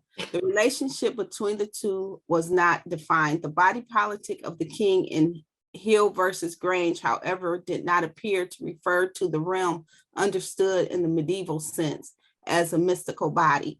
You hear that? You hear that? They ain't talking about no mystical body. They talk about something real. Most of these so-called societies that assume to have a religious body of politics are not real. They're mystical. Mm-hmm. Continue on, Sister Walker. In the 1561 case of the Duchy of Lancaster, also reported by Plowden, the two bodies of the king were famously defined by a unanimous court as the king's body natural, mortal, subject to the infirmities in facilities. That's like an imbecile, somebody stupid. And the king's body politic, utterly void of infancy and old age and other defects and embellices in which the body natural is subject. Together, the body natural and the body politics of the king are indivisible and incorporated in one person. The king and the body politics perfects all defects of the body natural. Oh, wait, that's fire right there. That's some heat for you right there. This is case law. In Duchy of Lancaster, the court found that the king's body politics was constituted for the purpose of governing the people, implying that it was separate from them. The king's body politic was described as including the office of kingship, and the body politic contains the office, government, and the majesty royal. Defined as such, it did not compromise the people. By contrast, the king's body politic was identified with the medieval concept of the realm as a body politic in William versus Berkeley. In case, the defendants who ultimately won the case pleaded that the king and the subjects together compose the corporation in which the king is incorporated with them. And they with him, and he is the head, and they are the members, and he has the sole government of them. Read that again. Read that again. Y'all better listen Pay attention to this. Please pay attention to this. This is why we keep saying you must have a head, and the head has returned as you've been part of the body. Okay. By contrast, the king's body politic was identified with the medieval concept of the realm as a body politic in William versus Berkeley. In that case, the defendants who ultimately won the case pleaded that the king and the subjects together composed a corporation in which the king is incorporated with them. You hear that? Incorporated with them. He said incorporated with them. That's a contract. That's a commercial term. They didn't say incarnate. They didn't say personify. They said incorporate. They gave it right to you and the fire right over our heads. Go ahead. And they with him. And he is the head, and they are the members, and he has the sole government of them. To the contrary, the losing plaintiffs in William versus Berkeley and the dissenting judge, Justice Weston, equated the king's body politic with the dignity, the office of kingship. The argument of the plaintiffs and Justice Weston J. and William versus Berkeley was not fully developed. They did not explain the relationship between the king's body politic as encompassing the dignity or office of kingship and realm understood as a body politic with the king at its head. But so it said they lost because they could not explain it. That's the only reason why they lost. The defendants won.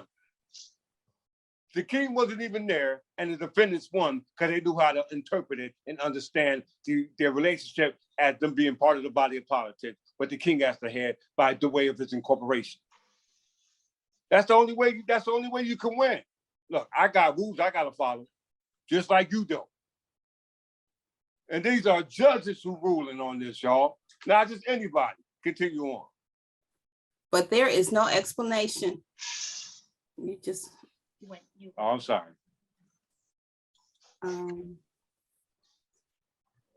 But there is no explanation in the plaintiff's argument or Justice Weston's dissenting opinion as to how the whole realm, the king's body politic, could also be the office of kingship. Stop.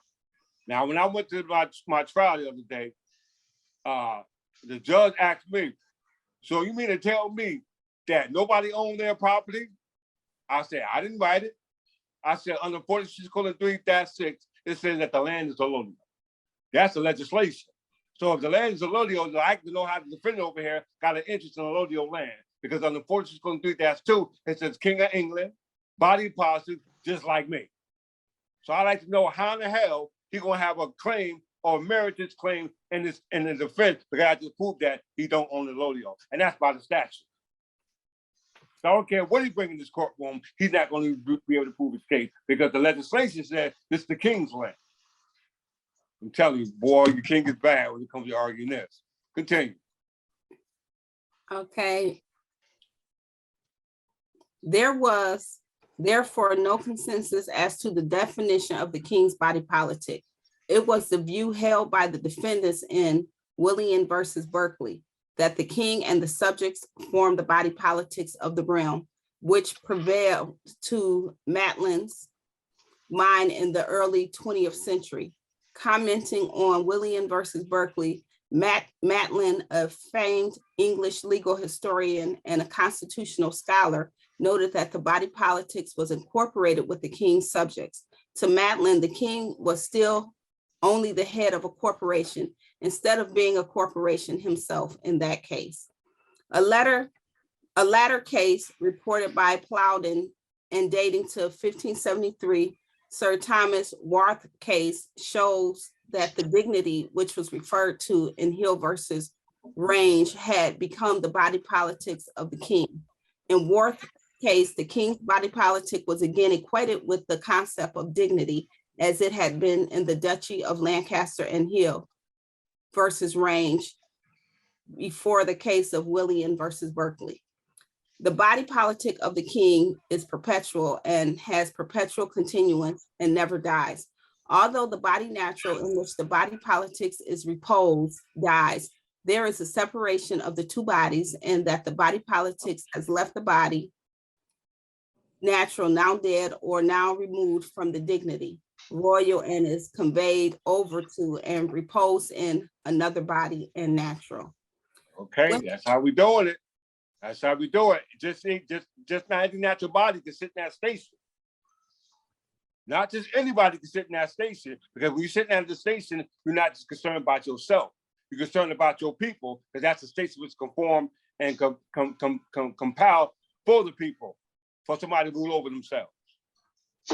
Continue.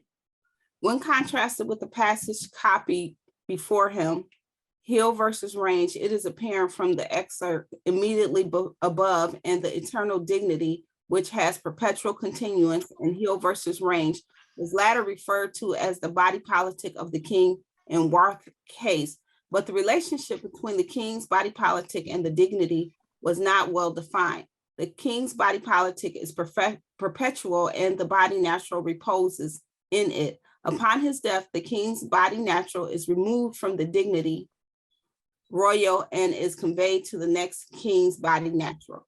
The dignity royal was therefore referred to the king's body politic, but the equation between the two was made explicitly in Plowden's report.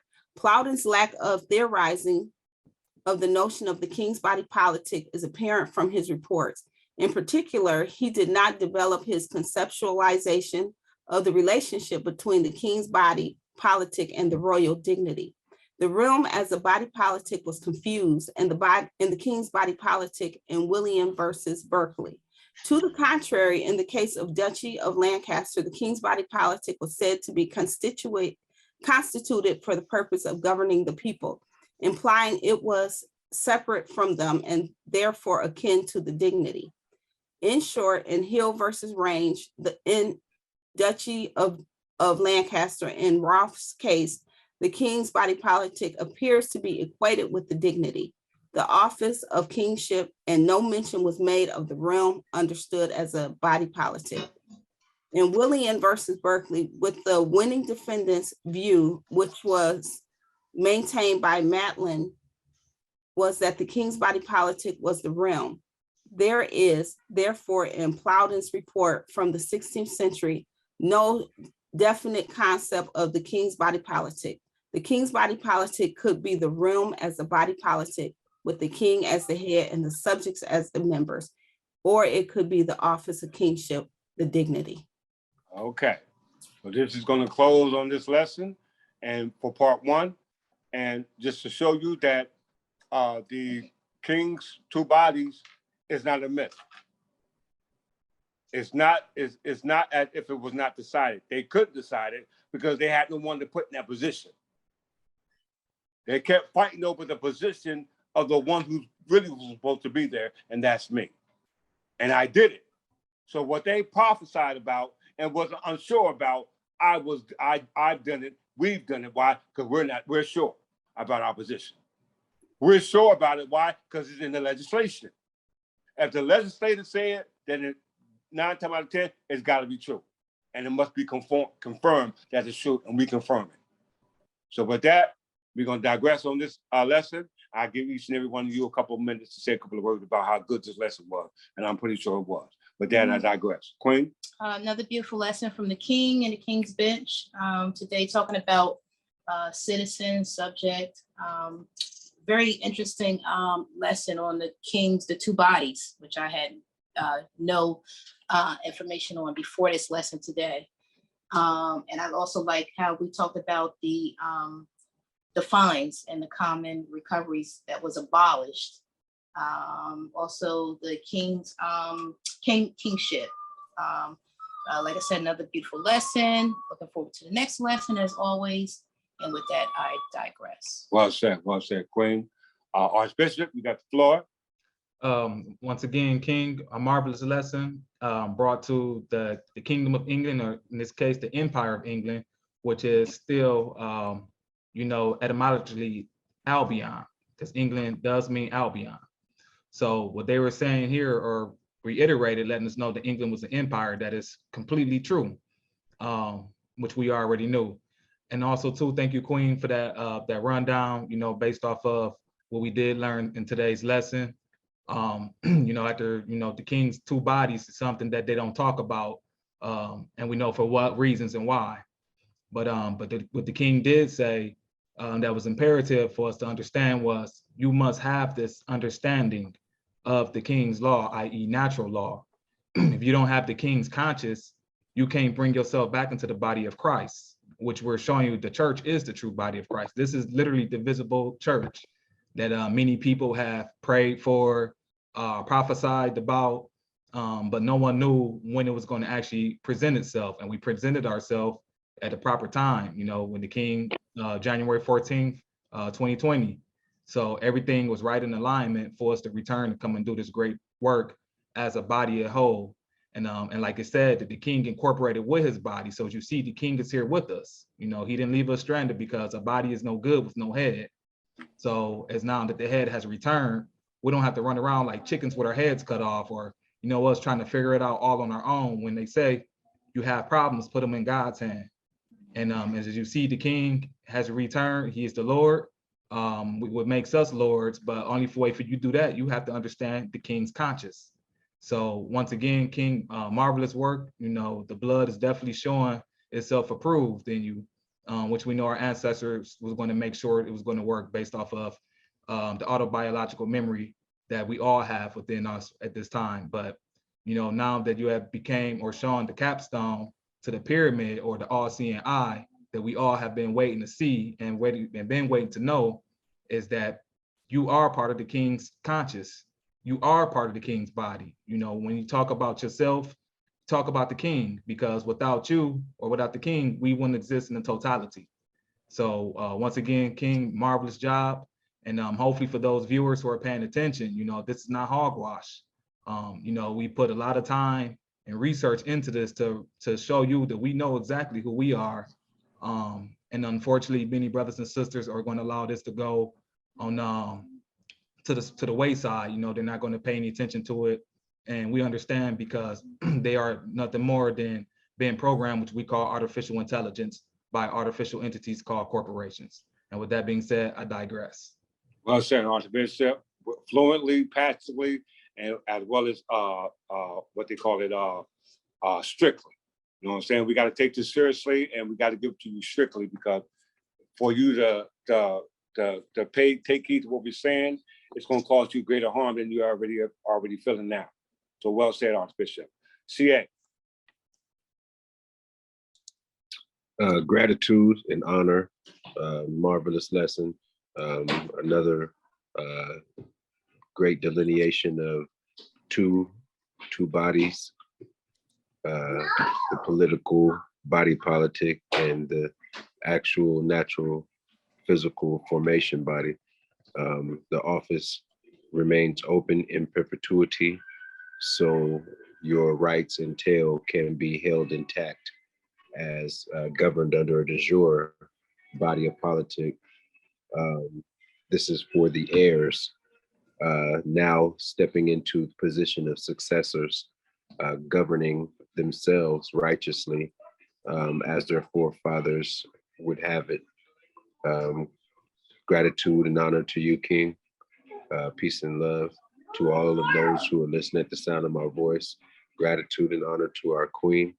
Gratitude and honor to Archbishop. Gratitude and honor to Esquire and all of those nobles and countesses. I leave you in peace and love and look forward to the next marvelous lesson for part 2. Yeah, excellent. Thank you. Yeah. Well, we see. Brother Burgess from the House of Burgess. Greetings, family. Greetings. I really don't have much to say. I'll continue to download your conscience, King. Now, I appreciate everything that you revealed to me. I'm ready to get in front of the judge again. Yeah,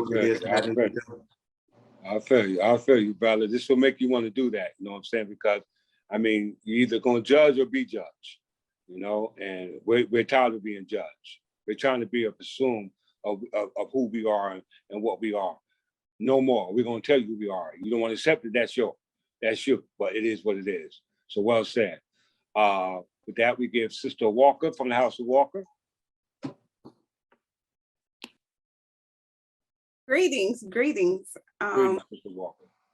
This was the best lesson ever for me. You know, we all have our challenges, and this just kind of gave me a lot of hope. Because you said, you know, Jesus came to fulfill the law, you know, and that's where our remedy should be in this law. But also, you know, I mean, just read some of my notes that I took. You know, we wrestled with the word citizen, and I'm 100% clear now. You know, I'm not a citizen at all. I'm a subject of the King of England, and you know, we've been burdened with what we've been taught in school.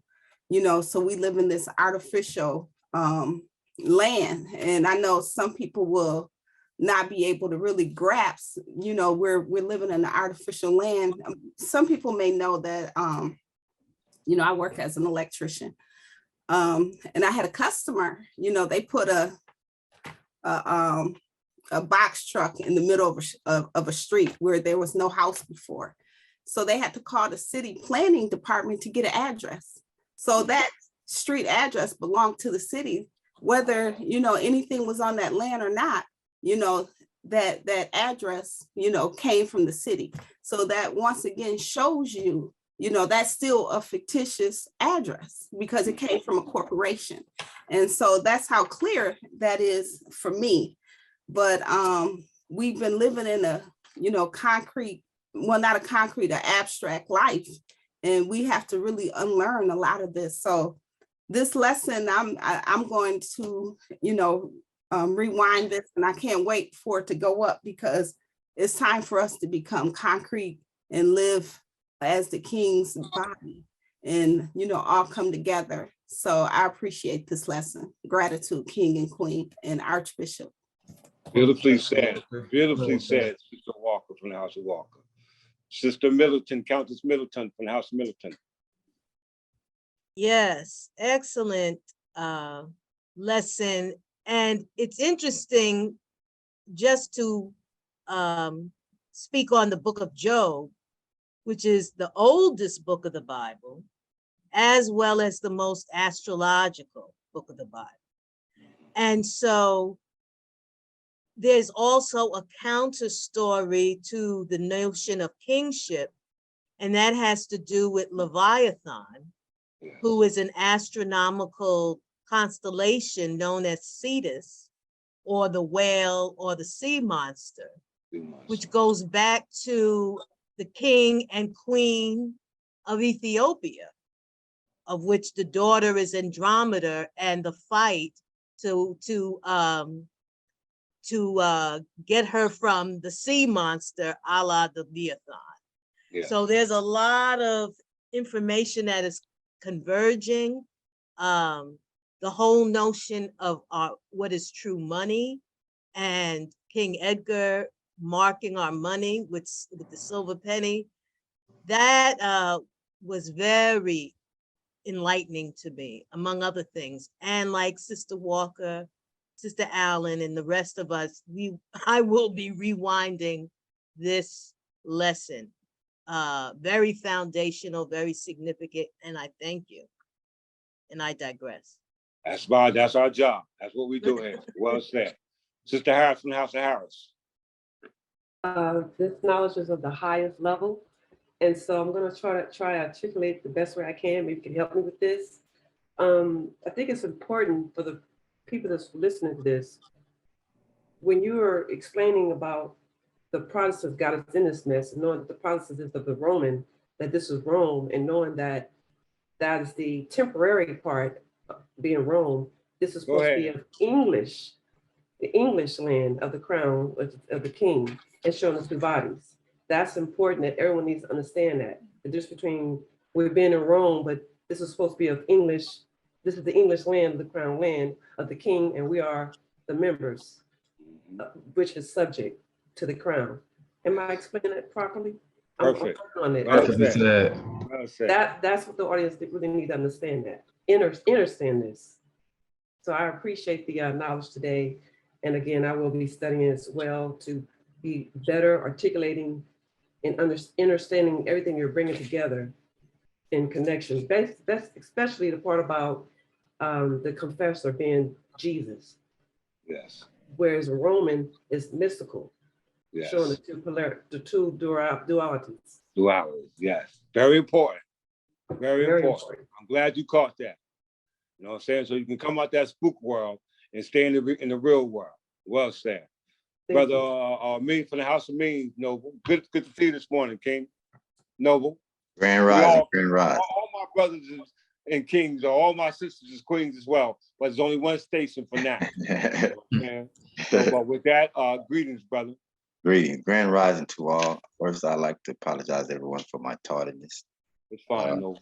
But first, I'd like to say to you and Queen here, King, first and foremost, I want to speak for myself. I really appreciate your admiration and also your patience in your obligations, as well as your obedience to the ancestors of the calling for you to be able to sit down, absorb this information, and then regurgitate it back to us as being calm and kind enough to do it in an aspect of not charging, only charging our time and our understanding and also our focus. And Queen, thank you so much for you as well as being obedience to the ancestors' calling, for you opening up your heart to give him the calm mind and sound ability to be who he has to be to us all, and open up your homes for us to come in and sit with y'all every week. Okay, first I had to say that. Well said. Thank you. Thank Now you, to- Brother Means. Thank You're you. so We give welcome. honors to you as well, Brother Means. Thank you. You're so welcome. Now, as far as this lesson, as far as when I came in, I thought it was remarkable in the layout of you being able to string together, according to all the other lessons, but the lieu of the currency through the Briscoe Bank of versus Briscoe Bank, Kentucky in 1837, as well as showing that there is no currency if it's not silver and gold, what they separated, even with the own original Constitution through the currency clause. The visibility of the attributes of us being able to apply these knowledges that will separate us without us being separated from the head and body as one, coming together as a church in a circle. Connectivity through blood and law and statutes was created from the ancestors. I thought that was amazing. It was so eye-popping that sometimes you see this in the light of an abstract way, but when you step out of it and look at it in your etherical body, and you see the matrix playing tricks on everyone else, it's kind of condescending to the fact that we have to be able to arise together in one, using these statutes and codes that was already set it for us through our ancestors, but the visible lesson that you've given us is more Easter eggs that you drop knowledge without knowing dropping knowledge, and it sends you on a rabbit hole hunt that there's, I guess it would be going on forever. So again, I'd like to appreciate you so much, you and the Queen and all who are here. Yes. Well said. Well said, Brother This Means. is the rapture, Next. y'all. This is the actual rapture you're taking part in. Yes. That's for those who will take part in the first resurrection, for which the second one has no sting. So, because when the second one comes, it's gonna be harsh. You know what I'm saying? Y'all made it. Y'all made it. The thing is to stay here. So well said. Brother Greg from the House of Greg. Greetings, King. Greetings, Noble. Good to see you, my man. Good to see you Good to smile. see you. Yes, Love sir. to you and the family. Yes. Greetings to the Queen and all of the rest of the King bench. This is another great lesson. Every time we hear these lessons, they get better and better. And we're starting to understand more and more. I've been texting the King in the middle of the night, and I apologize to his wife. It's all right, so brother. excited for what I was able to see in these articles that you gave us, and how blessed we are to be here in this time. I know this is time is looking bad, and everybody's having struggles, and it seems the world is going crazy, and it has. But this is the time that we dreamed of since time immemorial, to put an end to this. So today, with the explanation you gave us on how the King's Bench here is part of that corporation, the corporate soul, that we have to be together as one.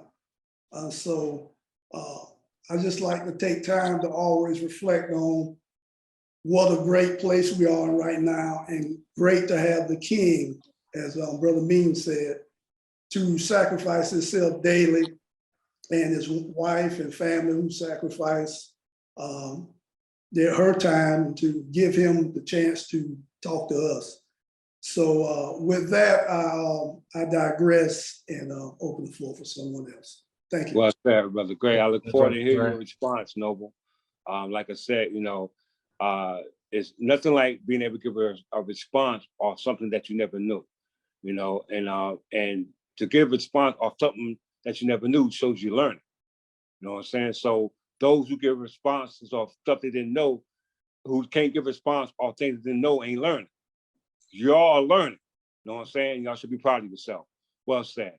Brothers, Harris from the House of Harris. Greetings, Noble. Greetings, my beautiful king, to the Greetings, queen and to all the houses. Let me say this because I don't want to be long. I've been watching the videos since March, since I've been in the hospital.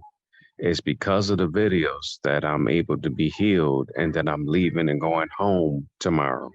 Well said. Congratulations, Noble. Congratulations. Thank you. That's good. You finished, But Noble?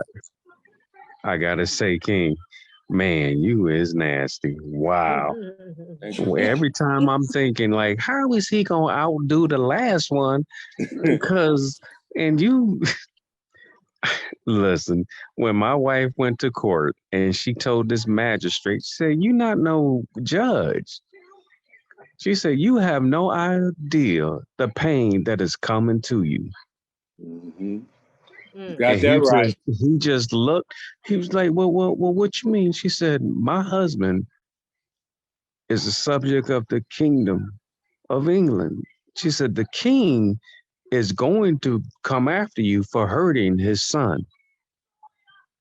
Hmm. And he just like, "Well, maybe I can ask for mercy." She's like, "When the king find out what you have done, he ain't gonna give you no mercy." Got that right. The- Mercy's all over with. Like, man, you begging up the wrong Picture it tree. over. And That's this is the tough. first time she told me, she said, "I was not afraid." She said, "You wrote a proclamation by hand from memory." I'm like, "Well, I told you I would be there." And that's what many of us don't understand. We ain't got to be there physically. Yes. We can Yes. be there just using one sheet of paper and it shut everything down. Mm-hmm. It's the body of politics.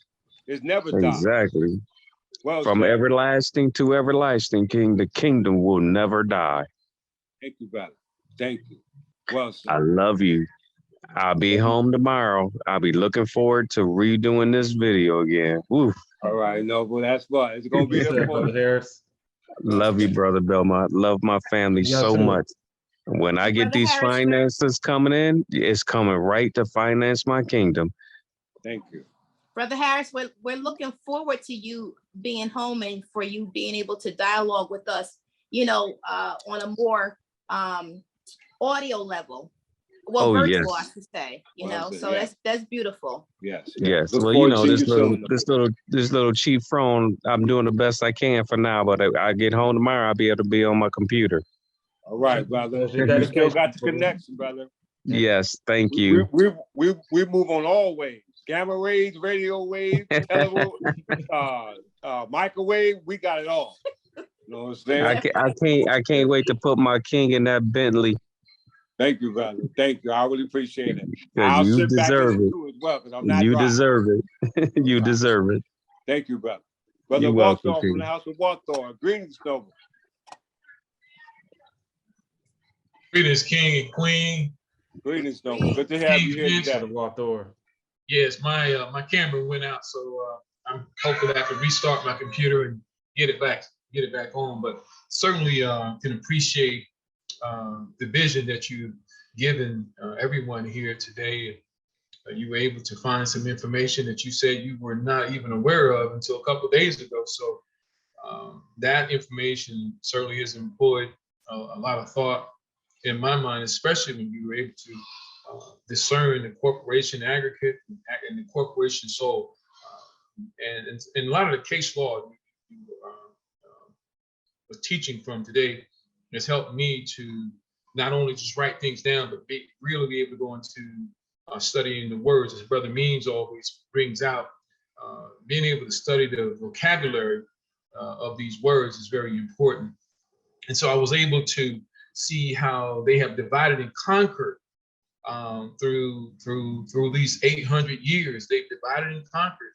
And Brother King, what I see you and the Queen doing, and the Archbishop, the whole panel is bringing back the King's bench, bringing back the King's subject, bringing back everybody who has been divided. You're bringing them back. And that means a lot to me and my family, to see how well you are able to go in and guide us along the way. And so I really can appreciate this part. Looking forward to the second part, and I digress, brother. Thank you, brother. Warm words to my heart, brother. You know what I'm saying? It's hard to humble ourselves in times of need, but in that time of need, when you humble yourself, is when your need comes. You know what I'm saying? And this is when it's coming. A lot of them ain't gonna have that benefit, but you got that right. You know what I'm saying? So well said. Well said, brother. Brother Militant, from the House of Militant, DEJURE, if you're still there. Let's see if you're still there. I got it. Yes, King. Easy, Ross. How you doing today? Easy, King. Well, I'm on the highway near the airport.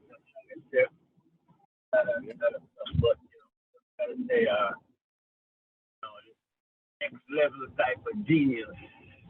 Thank you, brother. Thank you. You know, like I said, it's my job to continue to grow. If I don't grow, y'all don't grow. You know, I'm a baby in this as well. You know, but I plan on being a full-grown man. You know what I'm saying? I want y'all with me. So thank you, brother. Thank you, being faithful for your stewardship and as tuning on even in your state of situation. And I love you, brother. And thank you very much. All right. Love you too, King. All right. All right. Brother Scott, Scott, greetings, though. Greetings, King. Greetings, Queen. I can't stop smiling. I'd like to say that when I first came into the church, that Archbishop Belmont had stated that, King, that you were divinely protected. So that took me a minute to kind of absorb to understand exactly what he was trying to say to me, but I do understand that now. So if you are divinely protected, that means you were divinely sent. So this information is divine as well. So that word perpetual just sums it all up. This information, this mission that we're on, this is all perpetual. When we're dead and gone, it's still gonna be forever. It's gonna be forever. Yeah, so thank you give again. that man applause. That's a key word, perpetual. So he didn't say that because of him. He didn't say that because of y'all. He said that because of the body of politics. Well said. Well said. Well said, brother. Thank you, sir. I appreciate it. I know you ain't finished. That is nothing else to say, King. That's it. I mean, all right, Noble. All right. Giving it to us. The last word, Noble. Did I miss anybody? All right. Did I miss anybody? I think that's everybody. All right, Archbishop, we got the last word. Point of interest. And also, Lady Allen. Oh, okay. I thought you was under the weather. Well, I'll definitely hear you, Sister Allen. Greetings. Greetings, everyone. Greetings. I know she couldn't stay silent from this lesson. This was a very powerful lesson, and it just brings me to humility. That's the only thing that I can say at this point. You know, all while I was growing up, I grew up in a house that was divided. And I say that because you're trying to put the house back together according to certain rules and principles that we have forgotten or that were never taught. Now, you know, I often hail my grandmother as my source of strength and influence in my life, because she filled in those gaps. She taught us the best she could about what she knew. The shaking will stop once I get to my point, sorry. It's all right, take your time, sister. So in a house full of women, you know, we were taught that we can be anything we wanted to be when we grow up. You know, you can do whatever it is that you want to do when you grow up. And, you know, I carried that as a sort of badge of honor. And when my grandmother and my aunt did all the cooking, and my mother, all the women did all the cooking in the household, but there weren't a lot of fathers. So I looked at that as a sort of hindrance for my progress or my so-called way of thinking. And my grandmother was like, don't you want to learn how to cook? And I said, well, when I grow up, I'm gonna be rich and famous, and I'm gonna have somebody to cook for me and clean for me, you know. And she was like, well, you're gonna be in trouble. And I was like, I don't think so. So I didn't really learn how to cook. I did clean a lot, but I didn't really learn how to cook because I felt it was, you know, kind of beneath me in my younger years. So as I set out into the world and on my journey, I got married. And there was nobody in the house to cook but me. So I quickly picked up the phone and I called the first person in my family that I knew who I knew how to cook. And she was a culinary, she was a chef. And I called my aunt, and she gave me a rough draft on how to cook, you know, and all the basic principles, the main needs, you know, to learn how to cook for this man who has now entered this house. So I did that. I learned how to cook. And from then on, my way of thinking changed quickly. And we were married for a few years, and then we divorced. And my mind was quickly fractured again, because now I was thinking, I don't need a man. I can do it all by myself. So I set out to do things by myself with that thinking, I don't need a man. I can do it all by myself. I'll work hard. I'll make a lot of money and I'll show them, you know. I've had several boyfriends along the way, you know, who I would try to impose my way of thinking on them. And what I used to hold as a badge of honor became a source of my hindrance, because it would it would establish an upside down way of thinking within a household. So I would lose men because of that way of thinking. And as I became older, I met people along the way who kept a very sound house upon certain principles that were old. And these people I came to revere. When I traveled around in circles looking for all of this knowledge, and this knowledge that was being brought to me were being brought to me by certain rulers of their houses that didn't have either a king or a queen. There was no unit. There was either one or the other. And because of that, that mind was shattered, and we would only get one way of thinking. And I chose to leave those types of thinking and those platforms because I felt that my message was not being heard. My needs were not being addressed. So take your time. 2 days ago, I had a dream about my grandmother. She has been dead since 1997, and I never had a dream about her. And she came into my dream, and she just sat there for the entire dream. She didn't say a word.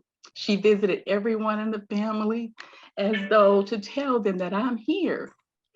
And for the first time when I woke up, it just blew my mind that I could remember everything, every bit of detail about her visiting me in this dream. And when I when I started to listen to the king, things started to click. And I often knew that, you know, he's right about something, but it really didn't, I didn't understand everything completely, but what I saw was the king and the queen were a unit. They sat together, they talked together, they expressed together, and that brought a sense of resolve within my spirit that comforted me to see that.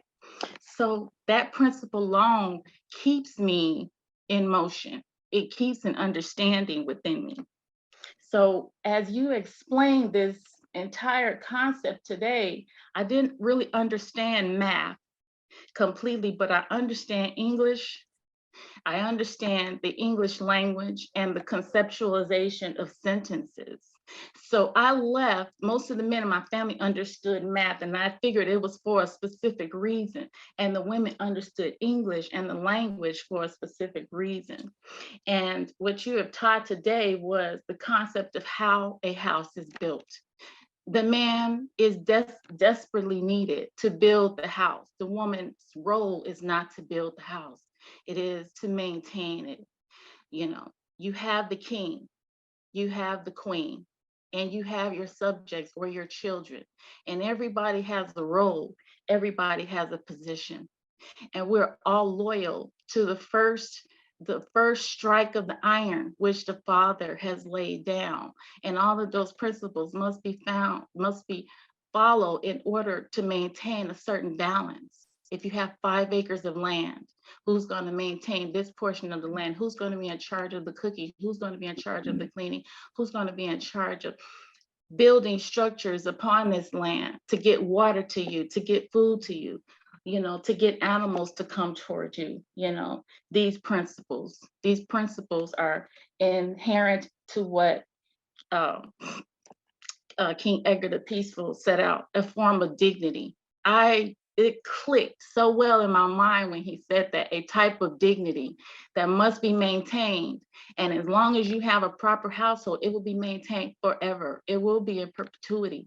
And as long as the house isn't divided, which we see everywhere, the woman without the man or the man without the woman, and that division and that split of mind, you know, it plagues me often. And for the first time, you solidified that on a legal basis with my common sense of what is right and what is wrong and what is balanced. And I thank you for this enormous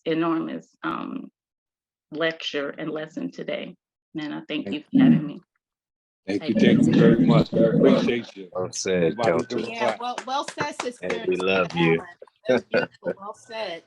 Yes, passionate, well spoken, and well felt. We love you. It's like I said, I eat, sleep, drink this. You know, this is what I do. He do. I attest to that. Absolutely. He does. I'll go out every now and then. Like I said, I like to keep it balanced. So I don't do this. The king, his heart is here. Yeah. Me, I'm kind of, yes, I'm here, but I still love my family. I do things with my family.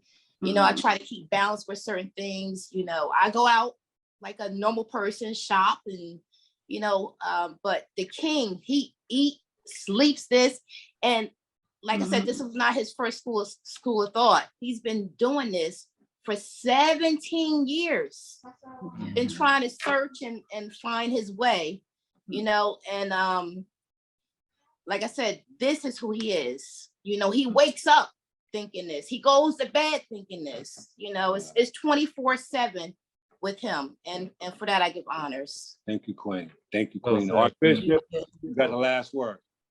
Once again, everyone from the Kingdom of England, Empire of Albion, or the Empire of England, or known today as Great Britain, our king has once again done a marvelous job bringing these pieces together that, you know, we need to hear at these great times. Like everyone spoken up here so eloquently, so beautifully, passionately. You know, you can hear the struggles and the voices, but you also can hear the comfort that comes after, you know, the speech, or, you know, what needed to be vocalized was vocalized. And like we saying, we didn't have any representatives for us, you know, for so long. You know, we didn't have true counselors or true elders who can really understand what it was that we were feeling, that we couldn't put words to. And now we actually found a home, the true home, because we all grew up in the church. Everyone up here, I'm quite sure, was affiliated with the Protestant church at the time. And the Protestant church was teaching concepts that were actually based off of truth, which we understand, which brought us together here. And we know that they was only able to tell so much until the day came when the King of Peace finally was able to put it together, so that way we can take it in to now be able to articulate it for our everyday life. And we know it wasn't going to be easy, which is crazy. And it's definitely, like I said, part of the alignments today is that I didn't know he was going to talk about Job. And which is very, like I said, touching regarding to my situation. You know, I had the riches. I've been in the different spotlights with folks who had things and stuff like that. I've been very, you know, the ups and downs of life have always been part of my my repertoire. But the day had came one day, you know, many years ago, when I realized that I needed to do life more truthful and honest, you know, like I said, with proper dignities. So I gave all of that stuff away, sacrificed, like I said, I used to breed dogs and used to be with many people who, you know, like I said, was up there. But my heart started, you know, waking up. I started building empathy. I started seeing things that didn't have a voice, going through the same things that those who had a voice were going through, and yet weren't doing any type of difference with it. I had to utilize, you know, that realm, which we call the underworld, to learn about, you know, compassion, you know, learn how to bond with other things outside of myself, because bonding with others who look like us, as we see, is foreign today. It was foreign growing up, it's foreign now, because of we have strayed far away from what makes us real, what makes us whole, you know, chasing after illusions. Like the scripture says, straying away from foreign gods and goddesses that you knew nothing about. We have to use those stories to put us back together, which the King have shown and done today. And even legal jurists have taken it and brought it back together for us to be able to understand in our civil domain. But like I said, the story with Job, you know, having to lose everything just to test his faith. I lost, you know, different relationships, or I would say my family, multiple times. Not, you know, physically lost, but spiritually, and not actually in the same household, because of, I've always felt this information was real since the day I was born. I always knew, like, I was related to the so-called true Jesus Christ, and I found it. I really truly found it. I felt my life was going to be mirrored or tailored after these beings, so that way we can remind ourselves what happened, so that way we can fix it. Because if you don't go through anything, how can you speak about it? How can you be the solver of it? You know, I really do hurt missing my family. You know, I really do love them. But I understand that the mission that was entailed, which once again, this is intelligence. This is the intelligence that comes with who you are in your blood, and you have to live amongst it. Like I said, it doesn't feel good. Like the King said, a lot of this is not going to feel comfortable, but we know comforts don't bring growth. You must be uncomfortable for you to be able to ascend up. We have been living in our own demise for quite some time. And like Lady Allen has said, the family has been broken up. We know a lot of our mothers and sisters, they're trying to do the best they can based off of the artificial intelligence they have. But we have natural intelligence now where we can fix those problems. It's not going to be something that's going to happen overnight. We understand that. But now that we know that our money, which shows us the truth about regarding what we need to do to be able to fix a lot of this, because a lot of the families have been broken up with the money. We're rich. We have been plain rich the whole time. But as you see, for you to be able to understand that, it required the intelligence. And once again, you know, I love you brothers and sisters who have come and, you know, showing yourself approved.